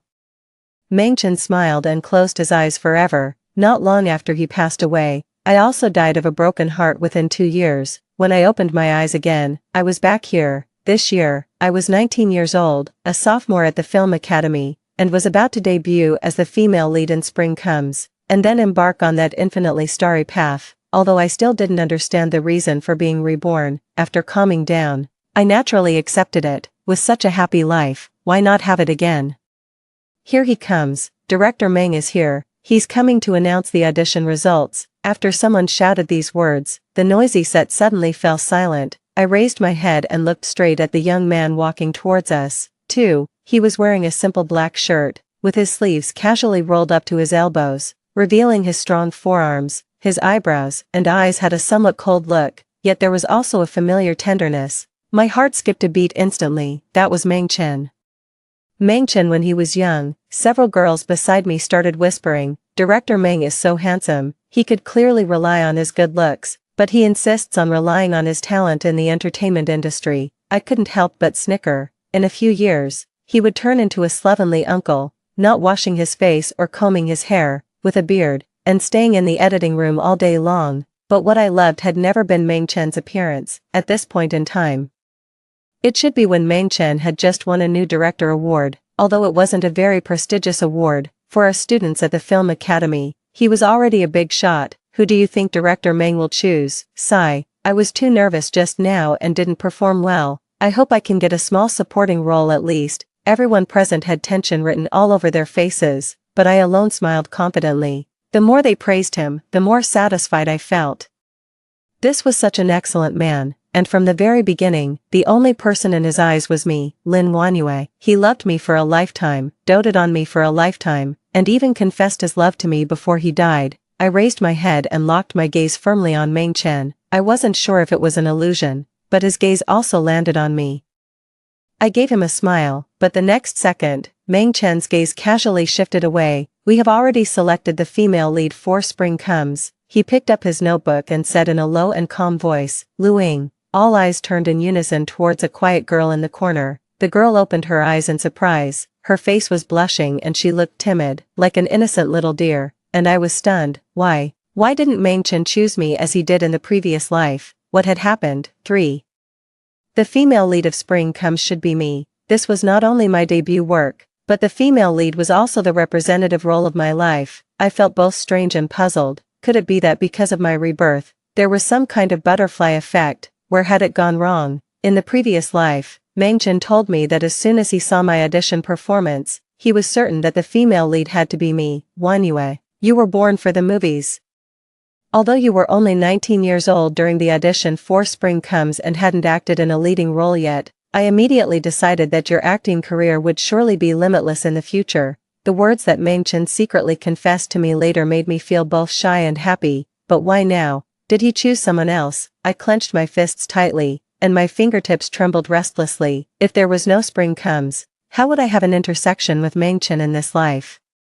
In the previous life, during the filming of Spring Comes, Meng Chen and I began to get to know each other and developed a little bit of affection, but because of the 7-year age gap, we didn't rashly decide to start a relationship. What truly brought us together was the failure of Spring Comes. That literary film carefully crafted by Meng Chen suffered a huge box office failure after its release. The audience disliked its slow pace, couldn't understand the plot, and even questioned Meng Chen's directing skills, saying that he was being pretentious and didn't understand movies at all. However, this failed Spring Comes brought me into the spotlight, because in the movie, Meng Chen filmed me extremely beautifully. A top-voted film review said that the female lead in front of the camera was like the moon hanging high in the sky, fragile yet stubborn, lonely yet free. After that, I gained a large number of fans who loved my appearance and acting skills. However, Meng Chen's public opinion situation was the complete opposite, and he was severely criticized. Some even said that his bad movie wasted my appearance and acting skills. I felt extremely guilty about this, so I began to often comfort him, encourage him, and affirm his talent on WeChat. Our communication increased more and more. We talked from movies to life, and from life to dreams. Later, we frequently made appointments to go out and relax. Finally, on a starry night, he took my hand. "Wanyue, I don't want to wait anymore. If you like me too." I stood on tiptoe and kissed him. "Let's be together." and then, we loved each other for a lifetime. 4. Why did he choose Lu Ying? It doesn't seem to match the female lead's character either. Many people around me became restless just like me. The female lead of Spring Comes was a woman with great ups and downs in her life. From being young and inexperienced to becoming mature, it required a more mature-looking face, and Lu Ying, whom Mengchen chose this time, had a more childlike face. How could she possibly hold up this role? Mengchen spoke again. We made a few changes to the script. The focus is on the female lead's campus period. Considering all aspects, Lu Ying is the most suitable. His voice of explanation was still calm. I was stunned. The script had been changed. Mengchen continued to talk about the content of the new script, and the more I listened, the more shocked I became. This was not the Spring Comes of the previous life at all. The new script had a stronger storyline and a faster pace, and it had almost become a popcorn commercial movie. This was completely not Mengchen's style. After listening to the explanation, although the other actors were still a bit dissatisfied, they could only accept it. I packed my bag and walked out in a daze with the crowd. Suddenly, I heard a girl beside me gossiping. I heard a long time ago that Mengchen and Lu Ying are a couple. It's just that he chose someone with connections and still pretended to hold an audition. I stopped in my tracks abruptly. It couldn't be true. Mengchen wasn't that kind of person. I turned around and ran back, guided by my intuition. I stood outside the restroom. The door was slightly ajar, and Lu Ying's voice came out. Mr. Meng, I thought you wouldn't choose me to avoid suspicion. I suddenly remembered. Lu Ying was a student whom Mengchen had taught acting before. In my impression, Mengchen had always been cold and steady. In the previous life, even when he was being criticized by the whole internet, he was always calm and unhurried. Even on the day we got married, he just smiled a little more brightly than usual. I had never seen him lose his composure, but now, he suddenly reached out and hugged Lu Ying tightly in his arms. His possessiveness made me feel strange. Silly girl. It was precisely to choose you that the teacher changed the script. Can't you even see that? Lu Ying's tears welled up immediately. Last month, after I confessed my love to you, you said we shouldn't meet again. It was the teacher's mistake. Mengchen looked down at her. His voice was low, but it carried an unshakable firmness. You can do whatever you want, and the teacher won't run away from his feelings anymore. But you also have to promise the teacher that no matter what happens, you must live well. Lu Ying looked up at him in surprise for a long time. Mengchen smiled, bent down, and kissed her cheek. On the way back to school, it rained heavily, and I didn't have an umbrella. The rain flowed down my hair, soaking my clothes, and it was bone-chillingly cold, but compared to the coldness of my body, the chill in my heart made me feel even more suffocated. I finally realized that Mengchen had also been reborn. He should have been reborn earlier than me, so he changed the script and remade Spring Comes specifically for Lu Ying. I seemed to want to run and question him. Why did he do this? Why didn't he come to me? What did everything we had in the previous life mean? But where did I get the confidence and right to do so? In the eyes of outsiders, Mengchen and Lin Wanyue were just two strangers who hadn't had any intersection yet. Yes, the deep affection we had in the past was all in the previous life. Mengchen just wanted to choose another kind of life in this life, a life without me. 5. While having a meal in the cafeteria, I scrolled through the news related to the casting of Spring Comes. After Mengchen chose his former student Lu Ying as the lead actress in his new film, it caused a huge stir on the internet. Many people were speculating about the true relationship between the two. There were also many CP fans emerging. This is so exciting. An older man, younger woman, teacher-student love affair. The man is handsome and the woman is beautiful. An uncle and a young girl. A classic configuration of an idol drama CP. I'm so into it. I just like this kind of sense of moral violation that breaks through reason. If you can't stop it, just let it be. I stared at these comments, and my heart seemed to be tightly gripped by something. Wanyue, what's wrong? You look so pale. Li Yunyun, who was sitting opposite me, asked with concern. It's nothing, I'm just a bit tired. Li Yunyun's eyes showed even more worry. She was my best friend. In the previous life, when she was young, she earned enough money and fame by acting in idol dramas. In middle age, she resolutely transformed into the background and became a successful producer. She was always like this, knowing what she wanted, while I, after being reborn, was becoming more and more confused. Is it because of the audition? Sigh. I know you've seen director Meng's previous movies and like him very much, but after all, we're only sophomores, And it's normal not to get the role in one audition. I lowered my head and poked the rice in the bowl with my chopsticks, not saying a word. Lee Yun sighed, "Don't be sad. I've received invitations for several online dramas recently. Do you want to go and try them together? Although it's not as good as a big screen production, it's still an opportunity. I'll think about it."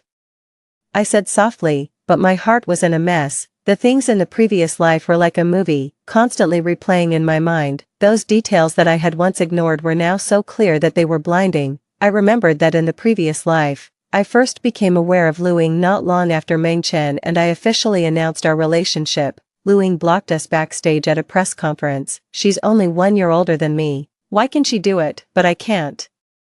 Meng Chen was silent for a long time. "It's not about the age, I'm the teacher, and you're the student." There was a kind of tiredness in his tone that I had never heard before. Lu Ying's tears welled up immediately. She turned around and ran away, her back looking as thin as a fallen leaf. Later, Lu Ying acted in many plays, but she never became popular. I heard that she went to be with a company boss, and later it was exposed that she was the mistress. After the public opinion came crashing down, she chose to commit suicide. After the news of Lu Ying's suicide broke out, Meng Chen locked himself in the study alone and stared blankly for a long time. I just thought that he was sad because of the loss of his student. Later, every year on Lu Ying's Memorial Day, he would go to her grave to pay his respects. I accompanied him for 2 or 3 years until I encountered a foreign film festival and I said with difficulty that I couldn't spare the time this time. Meng Chen said, "You're so heartless." I was shocked at that time. I didn't know Lu Ying well, and accompanying him for 2 years was already more than enough. Why did Meng Chen say that to me because of her?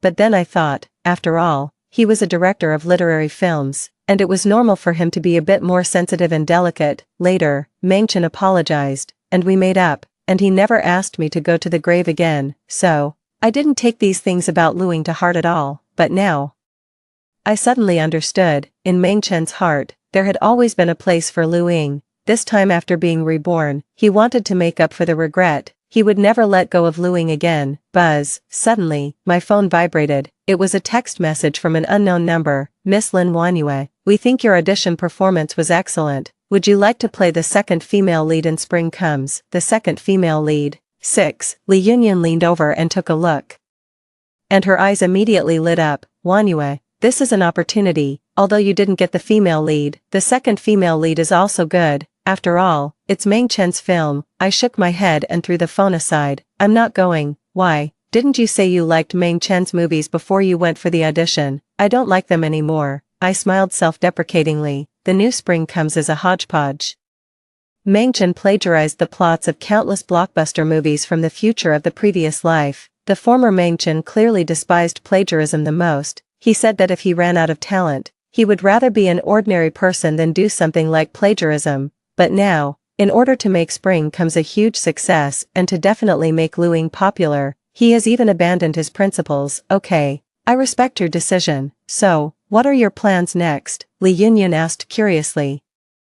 I shook my head and casually scrolled through the messages on my phone. Suddenly, I saw the latest push from the school's official WeChat account. The School Youth League Committee was recruiting actors to shoot a public welfare short film. My eyes lit up immediately. Yun, I want to give this a try." The audition was held in the school's small auditorium. Not many people came, just a few scattered students. After all, for this kind of public welfare project, there was neither the guidance of a renowned director nor much exposure on the platform. The students at the Film Academy were all busy networking for various entertainment industry resources. Who would care about such a role? After the teacher announced the start of the audition, I stood on the stage, took a deep breath, and closed my eyes. The memories of the previous life came flooding back like a tide, the joys, sorrows, laughter, and tears in front of the camera, and the joys, sorrows, separations, and reunions in those roles had long been integrated into my blood. I opened my eyes and started to perform. The audience gradually fell silent, until the performance ended. Several judges still kept their eyes open and didn't say a word. The other students who were auditioning also stared at me blankly. Just as I started to get nervous,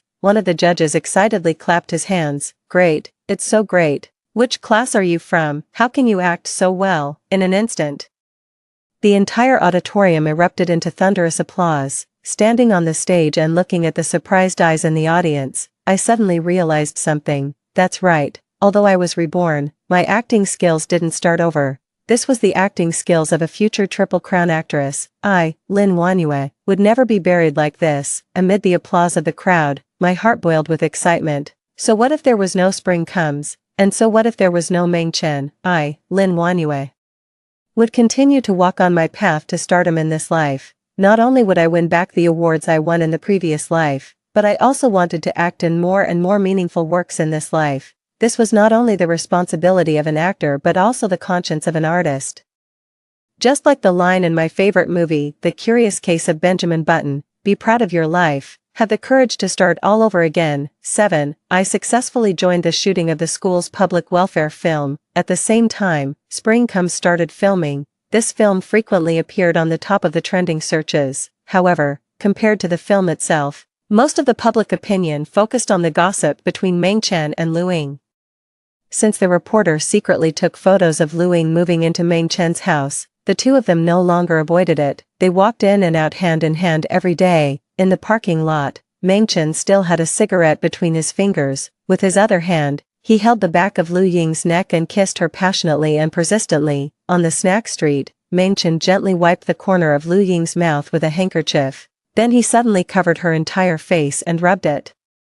Lu Ying playfully punched his chest, and Meng Chen had a mischievous smile on his face like a teenager who had succeeded in a prank. Also, backstage at the film festival, Meng Chen, who never liked socializing with others, suddenly took the initiative to ask a male celebrity for an autograph. When asked by the reporter, the corner of his mouth raised, "A little friend likes him." The comment sections under these news articles boiled over again and again. He called her a little friend. This man is so charming. It's so sweet. Lu Ying must have saved the galaxy in her previous life. She can conquer a man like Director Meng. Our little Ying deserves it. She's a cute and well-behaved little son. Even if I were a man, I'd be attracted to her. I mechanically scrolled through these comments with my fingers, and every word made my eyes sting. I had never seen Meng Chen like this before. Vivid, lively, and full of youthful spirit. So this was what he was like when he met his true love. 2 months later, the shooting of Spring Comes was completed, and it entered the post-production stage. Those overwhelming gossip news finally subsided. At the same time, the public welfare film Moonlight shot by our school was also released. There was no promotion or publicity, and no trending topics. It was just briefly pushed on the school's official website and WeChat account. On the poster, in front of the gray teaching building, a girl stood alone with her back facing the camera, and the moonlight shone on her shoulders. There was a line of text below, dedicated to all the souls still struggling in the dark. Moonlight tells the story of a lame little girl from a poor family with a preference for boys over girls. She relied on herself to get into university and leave the mountains. A day passed, and the number of views did not exceed 10,000, and there were only dozens of reposts and comments. But we were all very calm. This was the norm for a low-budget public welfare film. Some things are not made for popularity but to convey certain voices. When shooting, all of us put in 100% of our energy and enthusiasm, and that was enough. Until that night, the small group chat suddenly exploded. "Oh my god, our public welfare film is on the trending searches. Wanyue, go and take a look. Many people are praising your acting." I opened Weibo in surprise and found that the source of the trending search was a well-known film critic blogger who reposted our public welfare film, and with the caption, "Compared to some commercial films that are constantly hyping up gossip, this is what people should watch." 8. Overnight, the popularity of Moonlight suddenly spread like wildfire. Netizens gave it extremely high praise. Wow, I was moved to tears. This is the real art of film. All girls should watch this.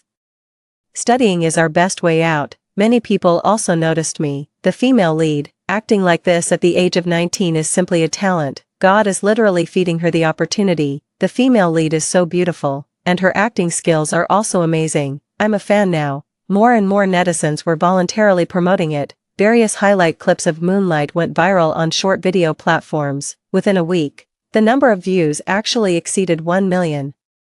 Even the official film channel sent us an invitation. When asked about my creative ideals by the host, I smiled and said, "At my age, it's still too immature to talk about creative ideals. Now I just want to convey good things to everyone. Where the sun can't shine, I hope there will still be moonlight shining in." For a moment, the netizens were even more excited. This is the real actor. She's not aiming for fame but to convey value.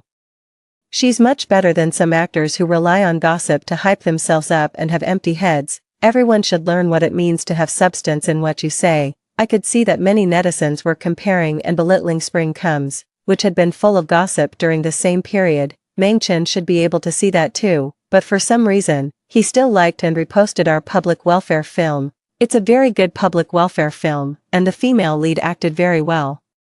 Especially well, her future is definitely limitless. I stared fixedly at this Weibo post, and my eyes suddenly felt hot. Those memories that I had deliberately tried to forget came flooding back like a tide. Meng-chen at the age of 26 squatted in the corner of the Spring Comes set and put Lin Wanyue's red and cold hands under his coat to warm them up when she was 19. Meng-chen at the age of 27 pressed Lin Wanyue, who came to visit the set, against the door of the editing room. His breath was hot. I haven't seen you for 2 months, and I can't wait until the filming is finished. Meng-chen at the age of 30 stood at the end of the red carpet and gently wiped the corner of Lin Wanyue's eye with his fingertips. I will love you for a lifetime, whether in poverty or wealth. A lifetime was clearly so long, but he had seriously fulfilled his promise. But why was his love only for one lifetime? We had walked on so many red carpets, through the starlight. And through the years, our smiles, our tears, our resonance, our wishes for the world. For Meng-chen, it had all become a movie that had already ended. In this life, did nothing count anymore? The memories that came flooding in like a tide gradually ebbed away again. The cold wind woke me up and dried the tears at the corners of my eyes. Lin Wanyue, this must be the last time you cry for him. I wiped away my tears vigorously, opened the Weibo fan list, and without hesitation, added the newly added fan director Meng-chen to the blacklist. 9. The success of Moonlight was like a stepping stone, opening the door to the entertainment industry for me. I was only a sophomore at that time, but I already had a continuous stream of acting offers. Soon, I officially started filming my first film as the female lead, The Little Tree, a humanistic film telling the story of a deaf-mute female painter. The director was also a newcomer. To save money, the film didn't have any magnificent sets, nor any complex special effects. More than half of it was filmed using scenes from the streets and parks. However, the script was very serious, and it reflected the director's sincere heart, just like Meng-chen used to be. At the same time, Spring Comes was also completed and released. As expected, it was a huge hit, and the topics flooded all social media platforms. After all, Meng-chen had borrowed so many elements from blockbuster movies. If Spring Comes wasn't successful, I would have doubted whether his talent had stayed in the previous life. After the release of Spring Comes, the reviews were mixed. Many film critics mocked it, shallow, overly commercialized, and without an inner core. Director Meng has also succumbed to the market. It's completely different from the style of the film for which he won the new director award. Lu Ying's face is not suitable for the big screen, and her acting skills are just average. It is recommended that she try filming TV dramas first to get some experience, but there was no denying that the film was a hit. Meng-chen became popular, and Lu Ying also became famous. From then on, we completely embarked on 2 different paths. I continued to study acting and never participated in variety shows for excessive exposure. When choosing which films to act in, I didn't care at all whether the co-actors were popular, whether the director was famous, or whether the investment was large. I only cared whether the script could move me. Although not every film I acted in was a hit, and many had mediocre box office results, my reputation in the entertainment industry was getting better and better. I gained a group of extremely loyal fans, and I even won my first Best Actress award earlier than in the previous life. But Meng-chen was completely the opposite of what he was in the previous life, or rather, I could see that he himself was also in a state of indecision. After filming 2 popular commercial films, he suddenly announced that he was going to film a literary film, but Lu Ying didn't seem to be suitable for the feeling of a literary film at all. The media photographed the 2 of them arguing on the set several times. Once, Meng-chen directly threw the script at Lu Ying's face and scolded her for being obtuse. Later, the female lead of this literary film was replaced by an unknown new actress by Meng-chen. Although it was said that he and Lu Ying hadn't broken up yet, Lu Ying no longer acted in films directed by Meng-chen. After leaving Meng-chen's tailored roles, the 2 films in which Lu Ying starred as the female lead failed at the box office. Gradually, she was abandoned by the film industry, so she began to focus on idle TV dramas and also frequently appeared on variety shows. In this way, she barely maintained her popularity in topics. We all had our own paths. It was just that when I thought that I would never have any intersection with Mengchen in this life, we met at a film awards ceremony. Coincidentally, our seats were next to each other. 10. When I lifted my skirt and found my seat, Mengchen was already sitting there. He was wearing a black suit that was always appropriate. He had a cigarette in his hand originally. The moment he saw me, his eyes widened, and he quickly extinguished it. 1. Ms. Lin, Ms. Lin, hello. I nodded and calmly sat down beside him. Before the awards ceremony started, the lights dimmed, the big screen began to play clips of the nominated films one after another, and the applause and cheers came one after another. I watched your new film, The Female Emperor. He suddenly said, his voice as soft as a feather, you acted very well. Thank you. It's not just the new film, I've watched every film you've acted in. You're really the most talented actress I've ever seen. In fact, I've always wanted to have the opportunity to work with you. I was stunned for a moment and turned to look at Mengchen. The outline of his side face was somewhat gentle in the dim light. He smiled and said, I just don't know if you would be interested in working with me. What are you saying? Director Meng, you're also a very excellent director. It's just that in terms of choosing scripts, my preferences may not be very suitable for your style, I said calmly, but a trace of surprise crept into my heart. I had thought that Mengchen, like me, didn't want to have any intersection with the other party in this life. However, he probably still didn't know that I was also reborn. Maybe these were just polite words in social interactions and didn't need to be taken seriously. After being rejected, there was a moment of confusion on Mengchen's face, and he didn't say anything more. I thought our conversation would end there. The Female Emperor won numerous awards again, while Mengchen's film was just nominated and didn't win any awards. After the awards ceremony ended, I was about to leave after finishing the media interview, but he followed me. Is there a car coming to pick you up? Let me give you a ride. I was stunned for a moment and replied to him, yes. My assistant is coming to pick me up. Then he didn't say anything more. It was raining heavily outside, my assistant's car was still on the way, and Mengchen didn't get into his own car either. He just accompanied me and waited by the roadside. In the silent sound of the rain, he suddenly said, Ms. Lin, do you know, I had a dream about the previous life. I didn't say a word and clenched the skirt with my fingertips. He continued, in the previous life, I chose you as the female lead of Spring Comes. Although the box office of Spring Comes failed, we got along very well and gradually got together. Sorry, Director Meng, my car is here. I smiled and pointed to the white car approaching in the distance. Interrupting his words, Mengchen stared at me blankly. I waved goodbye to him. I don't believe in past lives and this life. People should just live this life well. If you often have dreams like this, you can go see a doctor. Maybe you've been under too much psychological pressure recently. By the way, I'm still waiting for the wedding candies from you and Ms. Liu. After such a long relationship, don't let her down. Mengchen's lips moved, but in the end, he didn't say anything. The moment I closed the car door, I finally let out a sigh of relief. My assistant asked curiously, Sister, what did Director Mengchen say to you? Did he invite you to act in a film? It's nothing, we just chatted casually. The car gradually drove into the rain, the streetlights were blurred into hazy spots of light in the rain. I felt a little uneasy in my heart. What did Mengchen mean by saying these things to me? 11. My uneasiness didn't come out of nowhere. After that day, Mengchen somehow got my WeChat ID. When I saw the friend request, I hesitated for a long time, and finally clicked accept. That night, his messages popped up one after another.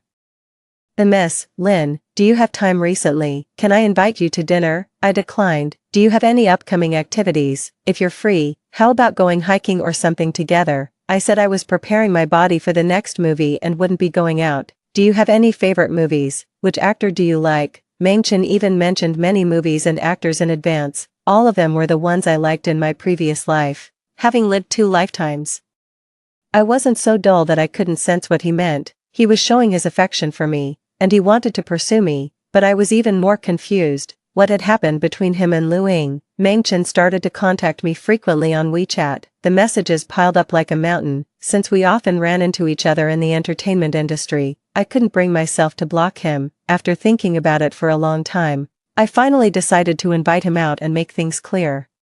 Let's have dinner together tomorrow. I really have something I want to talk to you about. As soon as I sent this message, He replied okay instantly, so quickly that it seemed he was afraid I would go back on my word. When I arrived at the restaurant the next day, Mengchen was already waiting in the private room. He was wearing a very formal suit, and there was a bouquet of red roses on the table. When he saw me, he smiled, and there was a hint of anticipation in his eyes. Wanyue. I still addressed him politely, Director Meng. He smiled awkwardly and pointed to the menu. I've already ordered the dishes. Take a look. Are they the ones you like? Of course, they were all my preferences from the previous life, and he remembered them clearly. I nodded and sat down opposite him. You finally agreed to have dinner with me. That's great. Mengchen smiled happily, and there was even a trace of shyness. He poured me a glass of water. We're all adults.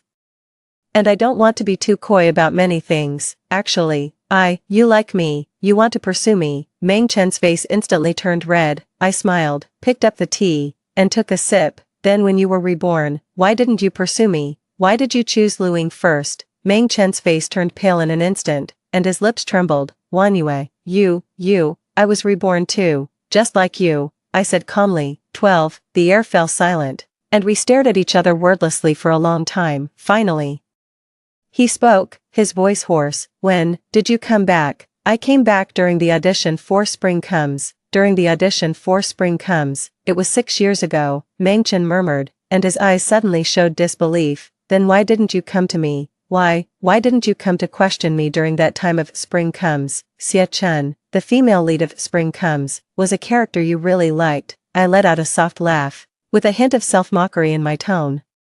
At the moment when you chose Luing as the new female lead, was there any need for me to question you? Mengchen, I also have my own reserve and self-esteem. Mengchen fell silent again. After a long time, he said softly, I'm sorry. I closed my eyes and suppressed the surging emotions in my heart. In the previous life, was what you felt for me fake? How could it be? How could it be fake? Mengchen became agitated, grabbed his hair with both hands, and roared, Wanyue, I love you. I've loved you for a lifetime, but Xiaoying's death has always been a hurdle in my heart. I keep thinking that if I had accepted her and been with her at that time, would the things that happened later not have occurred, even if we didn't stay together for a long time, as long as I had truly faced her and been with her for 2 or 3 months. I admit that I had a bit of a crush on her in the previous life, but that wasn't love. It couldn't compare to my love for you, just after she died. This feeling turned into an obsession. I had a perfect life with you, but my obsession with her didn't fade away even until I died. So when you were reborn, you chose her instead of me. I interrupted him, my tone calm but cold. You wanted to live a different life. Mengchen, everyone said that we were a combination of geniuses and an unbreakable love myth in the entertainment industry. After we got together later, I realized that our preferences and values didn't match. I brought up breaking up several times, but Xiaoying was very fragile, and I was afraid she would do something stupid, until half a year ago, after another big argument, I finally couldn't take it anymore. I couldn't ruin my own life for hers. I've also made her famous. I've done everything I could. I don't want to sacrifice my love for her. Wanyue, I love you. It's only you, and it's always been you. I looked at Mengchen with red eyes, but there was not the slightest ripple in my heart. Mengchen, don't deceive yourself, I said softly, with a trace of pity in my tone. You just experienced the goodness of the red rose, so in this life, you want to try the white rose, but after finding that the white rose isn't that good, you want to come back and pursue the red rose. But why should I stay for you? Mengchen was stunned, his eyes full of shock and pain. I picked up my bag, stood up, and said calmly but firmly, Mengchen, love isn't an experiment. You can't just try different flavors because you've tasted one kind of sweetness, and then come back to look for the sweetness in the end. I'm not a tool for your perfect life, and I won't wait for you here forever. I have my own life and my own path, and you have already made your choice. Goodbye. No, let's not meet again. Lin Wanyue and Mengchen in this life had no intersection in the past, and there won't be any intersection in the future either. I turned around and left.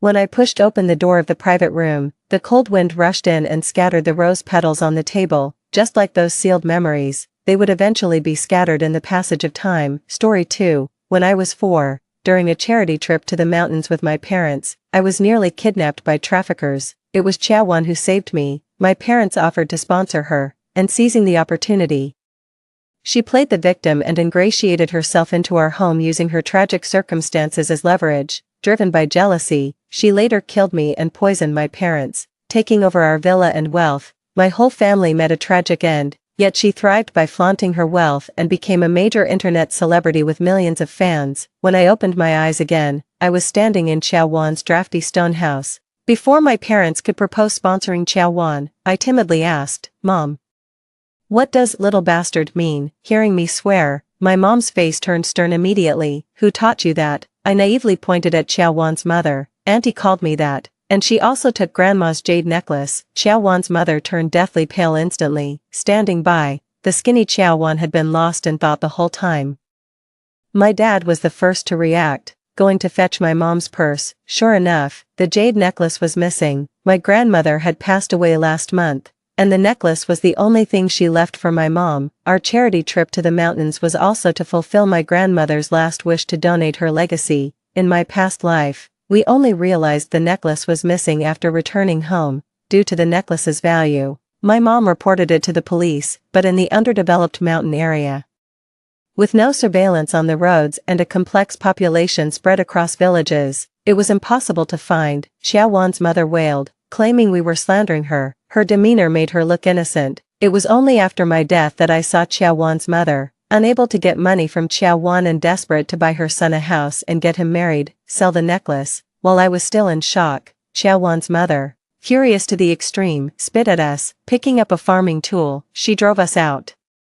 "What kind of philanthropists are you, looking down on us just because we're poor? You damn little bastards, get out." Her shrewish curses attracted many neighbors. This also snapped Chao Wan out of her daze. With clarity returning to her eyes after a brief pause, she rushed past her mother and came out. "Uncle, Auntie, it was my mom who took the necklace. I'll get it and return it to you. I really want to go to school. Please help me, considering I saved Man yesterday." Hearing Chao Wan's words, her mother's features contorted in rage. "You ungrateful wretch. To curry favor with these rich folks you even slander your own mother. I'll kill you." Chao Wan's mother ruthlessly hit her with a shovel again and again. Many villagers tried to intervene but were pushed away with the shovel. The village echoed with Chao Wan's screams. Finally, my parents called the police. The police arrived in time and put an end to the chaos. After Chao Wan's mother was restrained, Chao Wan, injured and limping, went into the inner room. She brought out the jade necklace. Caught red-handed, Chao Wan's mother was arrested on the spot. My parents secured the necklace but made no mention of the sponsorship. When Chao Wan's father returned from the fields, my dad gave him some money as a gesture of appreciation. As we prepared to leave, Chao Wan shouted in disbelief, "Wait, that's it." My mom turned to look at her puzzled, and my dad instinctively shielded me with his body. "It's not supposed to be like this. You were going to sponsor me. If it wasn't for me, this cheap, no, man would have been kidnapped." "Mom, Dad, you'll take me with you, right?" Her frantic words confused others, but I understood. In her previous life, to maintain her facade of a wealthy and privileged woman, she said my parents were like her own, immediately calling them Mom and Dad. My mom corrected her a few times, and seeing that she didn't change, she simply stopped mentioning it.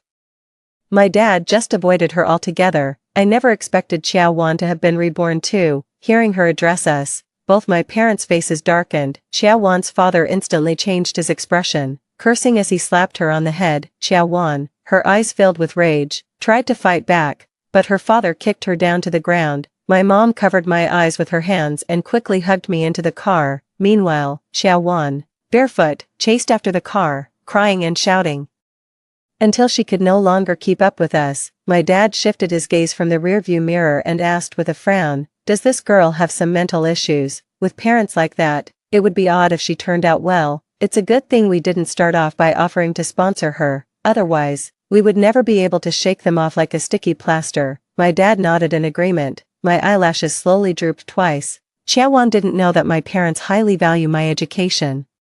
After encountering Chao Wan's family, they would never let me get involved with her. Before we left, a village representative found us. Dingxi village was poor and remote, with too many children unable to afford schooling. Missing this opportunity, who knows when the next one would come. She handed my parents a list. Each child on the list had their photo and family information attached. She hoped my parents could sponsor at least one child's education. After yesterday's incident with Chao Wan's family, my parents were somewhat reluctant. but facing the earnest look of the village representative, they didn't know how to refuse. I casually flipped through the list and said, "Mom and Dad, the person who saved me the day before yesterday is this big brother here." Upon hearing this, my parents turned their heads. The village representative, recognizing the child I pointed to, immediately beamed with joy. "That's little Ayuan. He just started 3rd grade and ranked first in the recent baseline assessment in our town. His mom was a college graduate from our village. She had to give up her job in the city and return home to take care of her father after he broke his leg at a construction site. Then she got married and had children." After discussing, my parents relented. They decided to visit Song Ziyuan's home the next day. I insisted on going right away to thank the big brother in person. Unable to persuade me otherwise, my parents drove us there. In my past life, it was indeed Song Ziyuan who saved me from a kidnapper. When Xiao Wan and I were running, Song Ziyuan held the kidnapper tightly around the waist to stop him from chasing us. I originally wanted to call for help to save him, but Xiao Wan told me that the kidnapper was a relative of Song Ziyuan's family. They staged this whole drama to swindle money from my parents. I believed it to be true.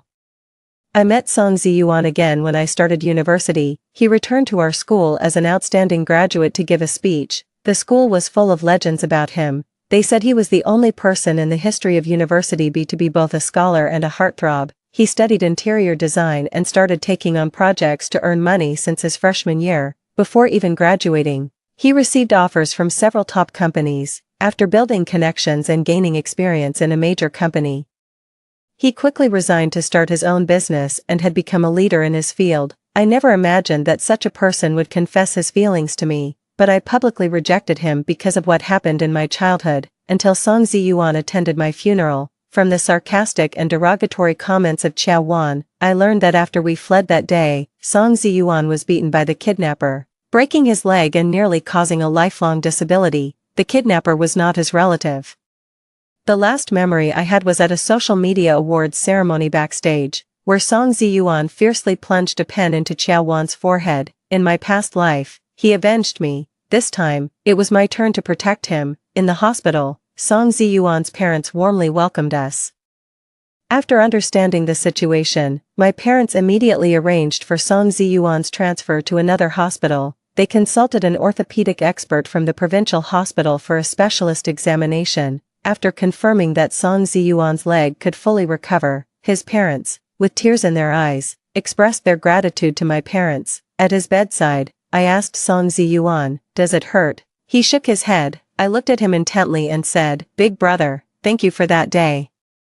You have to get well soon." "I will." "What's your name?" he asked. "Shen Man." "My name is Song Ziyuan. Here, this is for you." He opened his palm to reveal my hair clip. In my previous life, after I rejected him, he returned this same hair clip to me. Back then, I threw it straight into the trash can. Now, I wish I could go back in time and slap myself for that. When I looked up at him again, my eyes curved into a smile. "Keep this as a memento, big brother. Remember me, and when I grow up, I'll come to find you." "Okay." Song Ziyuan carefully closed his hand around the hair clip again. My parents decided to sponsor Song Ziyuan's education, perhaps as an aftermath of being reborn. I fell ill with a high fever for a week once I got home. As soon as the fever subsided, I heard the tragic news about Song Ziyuan's family. Song Ziyuan's parents had died. Someone had poisoned their pot with rat poison. Song Ziyuan avoided this fate as he was staying in the hospital.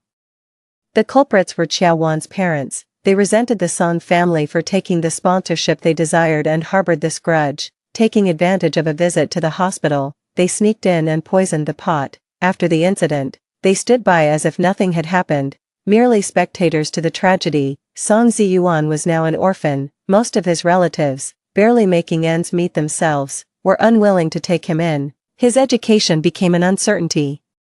The village then called my parents to inform them of the details and suggested we temporarily halt our sponsorship. After discussing it, my parents decided to adopt Song Ziyuan. When we went to pick up Song Ziyuan, from afar, I could see a crowd gathered at the door of his hospital room. Through the noise, I heard Xiao Wan's sobbing voice. "Song Ziyuan, I beg you, please sign the forgiveness document. If my parents are imprisoned, it will ruin my life." I pushed through the crowd.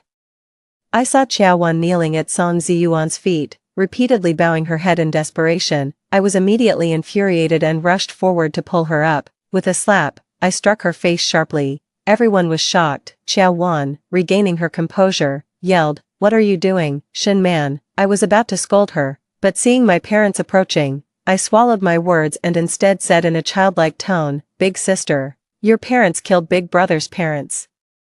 And you're forcing him to forgive them. You're a bad person. Also, I don't think I ever told you my name, so how did you know I'm Shin Man?" Reminded by my words, my parents also reacted. My mother quickly took me away, soothing me softly. My father, eyes full of suspicion, stared at Xiao Wan. "You and your parents had your sights set on our family from the start, didn't you? Was that human trafficker also hired by you? In my past life, my parents had taken great care of Xiao Wan to make her feel at home, treating her even better than they treated me. They never scolded her for any minor mistake, let alone looked at her with such suspicion." Startled, Xiao Wan hurriedly defended herself. "Uncle, Auntie, that day was the first time we met. I didn't know you before, and I had no idea you would come to the village. I heard you calling her Man Man, and I knew Uncle's surname was Shin, so I guessed that she must be Shin Man.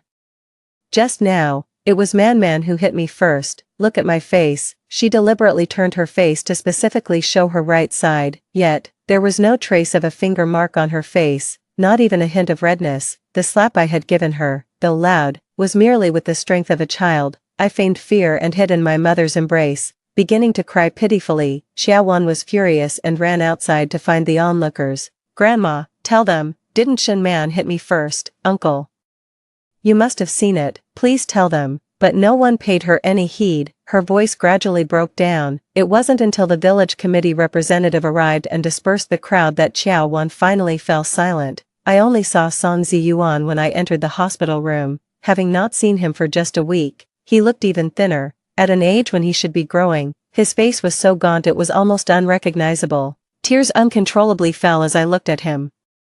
I couldn't imagine how a 9-year-old child was supposed to live on his own from now on. My parents and the village committee head were discussing adoption. I walked straight to the bedside, and after inadvertently touching his icy, bone-chilling hand, I wrapped his hand tightly with my little hands and earnestly said, "Big brother, my parents will take care of you from now on, and I will play with you every day. Don't be sad." Song Ziyuan finally reacted. He turned his head to look at me.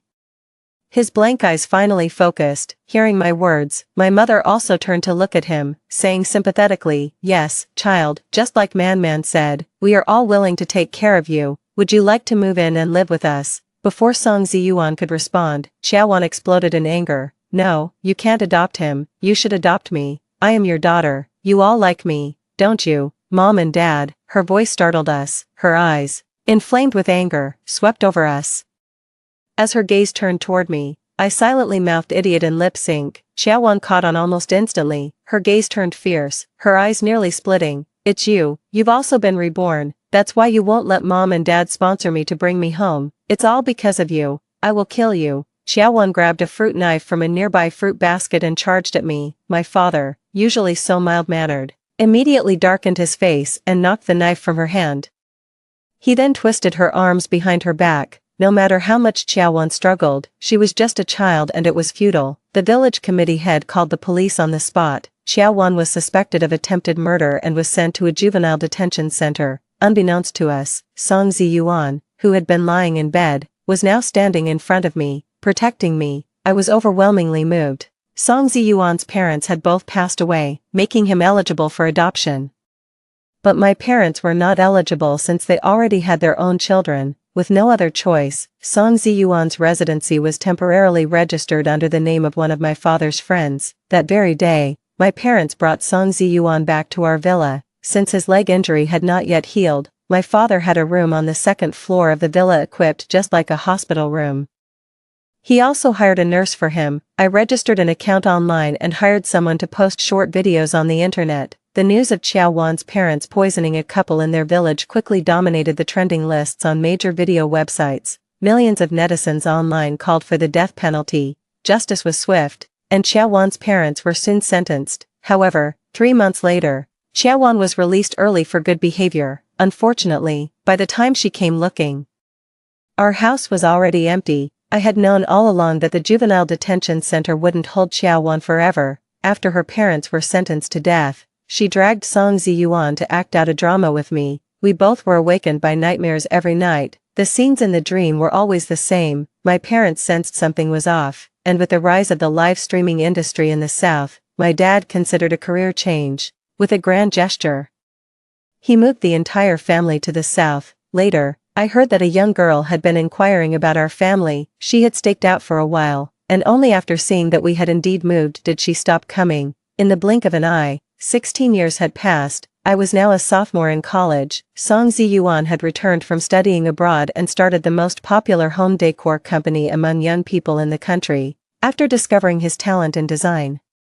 My parents had pulled some strings to send him to a top-tier foreign institution for further studies. He had made a name for himself in the industry even before finishing college. Many companies on Financial Street had offered him opportunities, but he firmly chose to return to his country to start his own business. When our house was being renovated, we incorporated many of his suggestions. My favorite spot, the southern platform, was his design, sitting under the eaves. Through the small loft directly in front, one could see the distant mountains, forming a picturesque scene. The wind chimes tinkled, the wooden door behind me was pulled open. The person who came draped a coat over me familiarly. "You don't need to guess to know you're here. It's getting cold. Why didn't you put on a coat?" I turned around with a smile, meeting Song Ziyuan's gaze.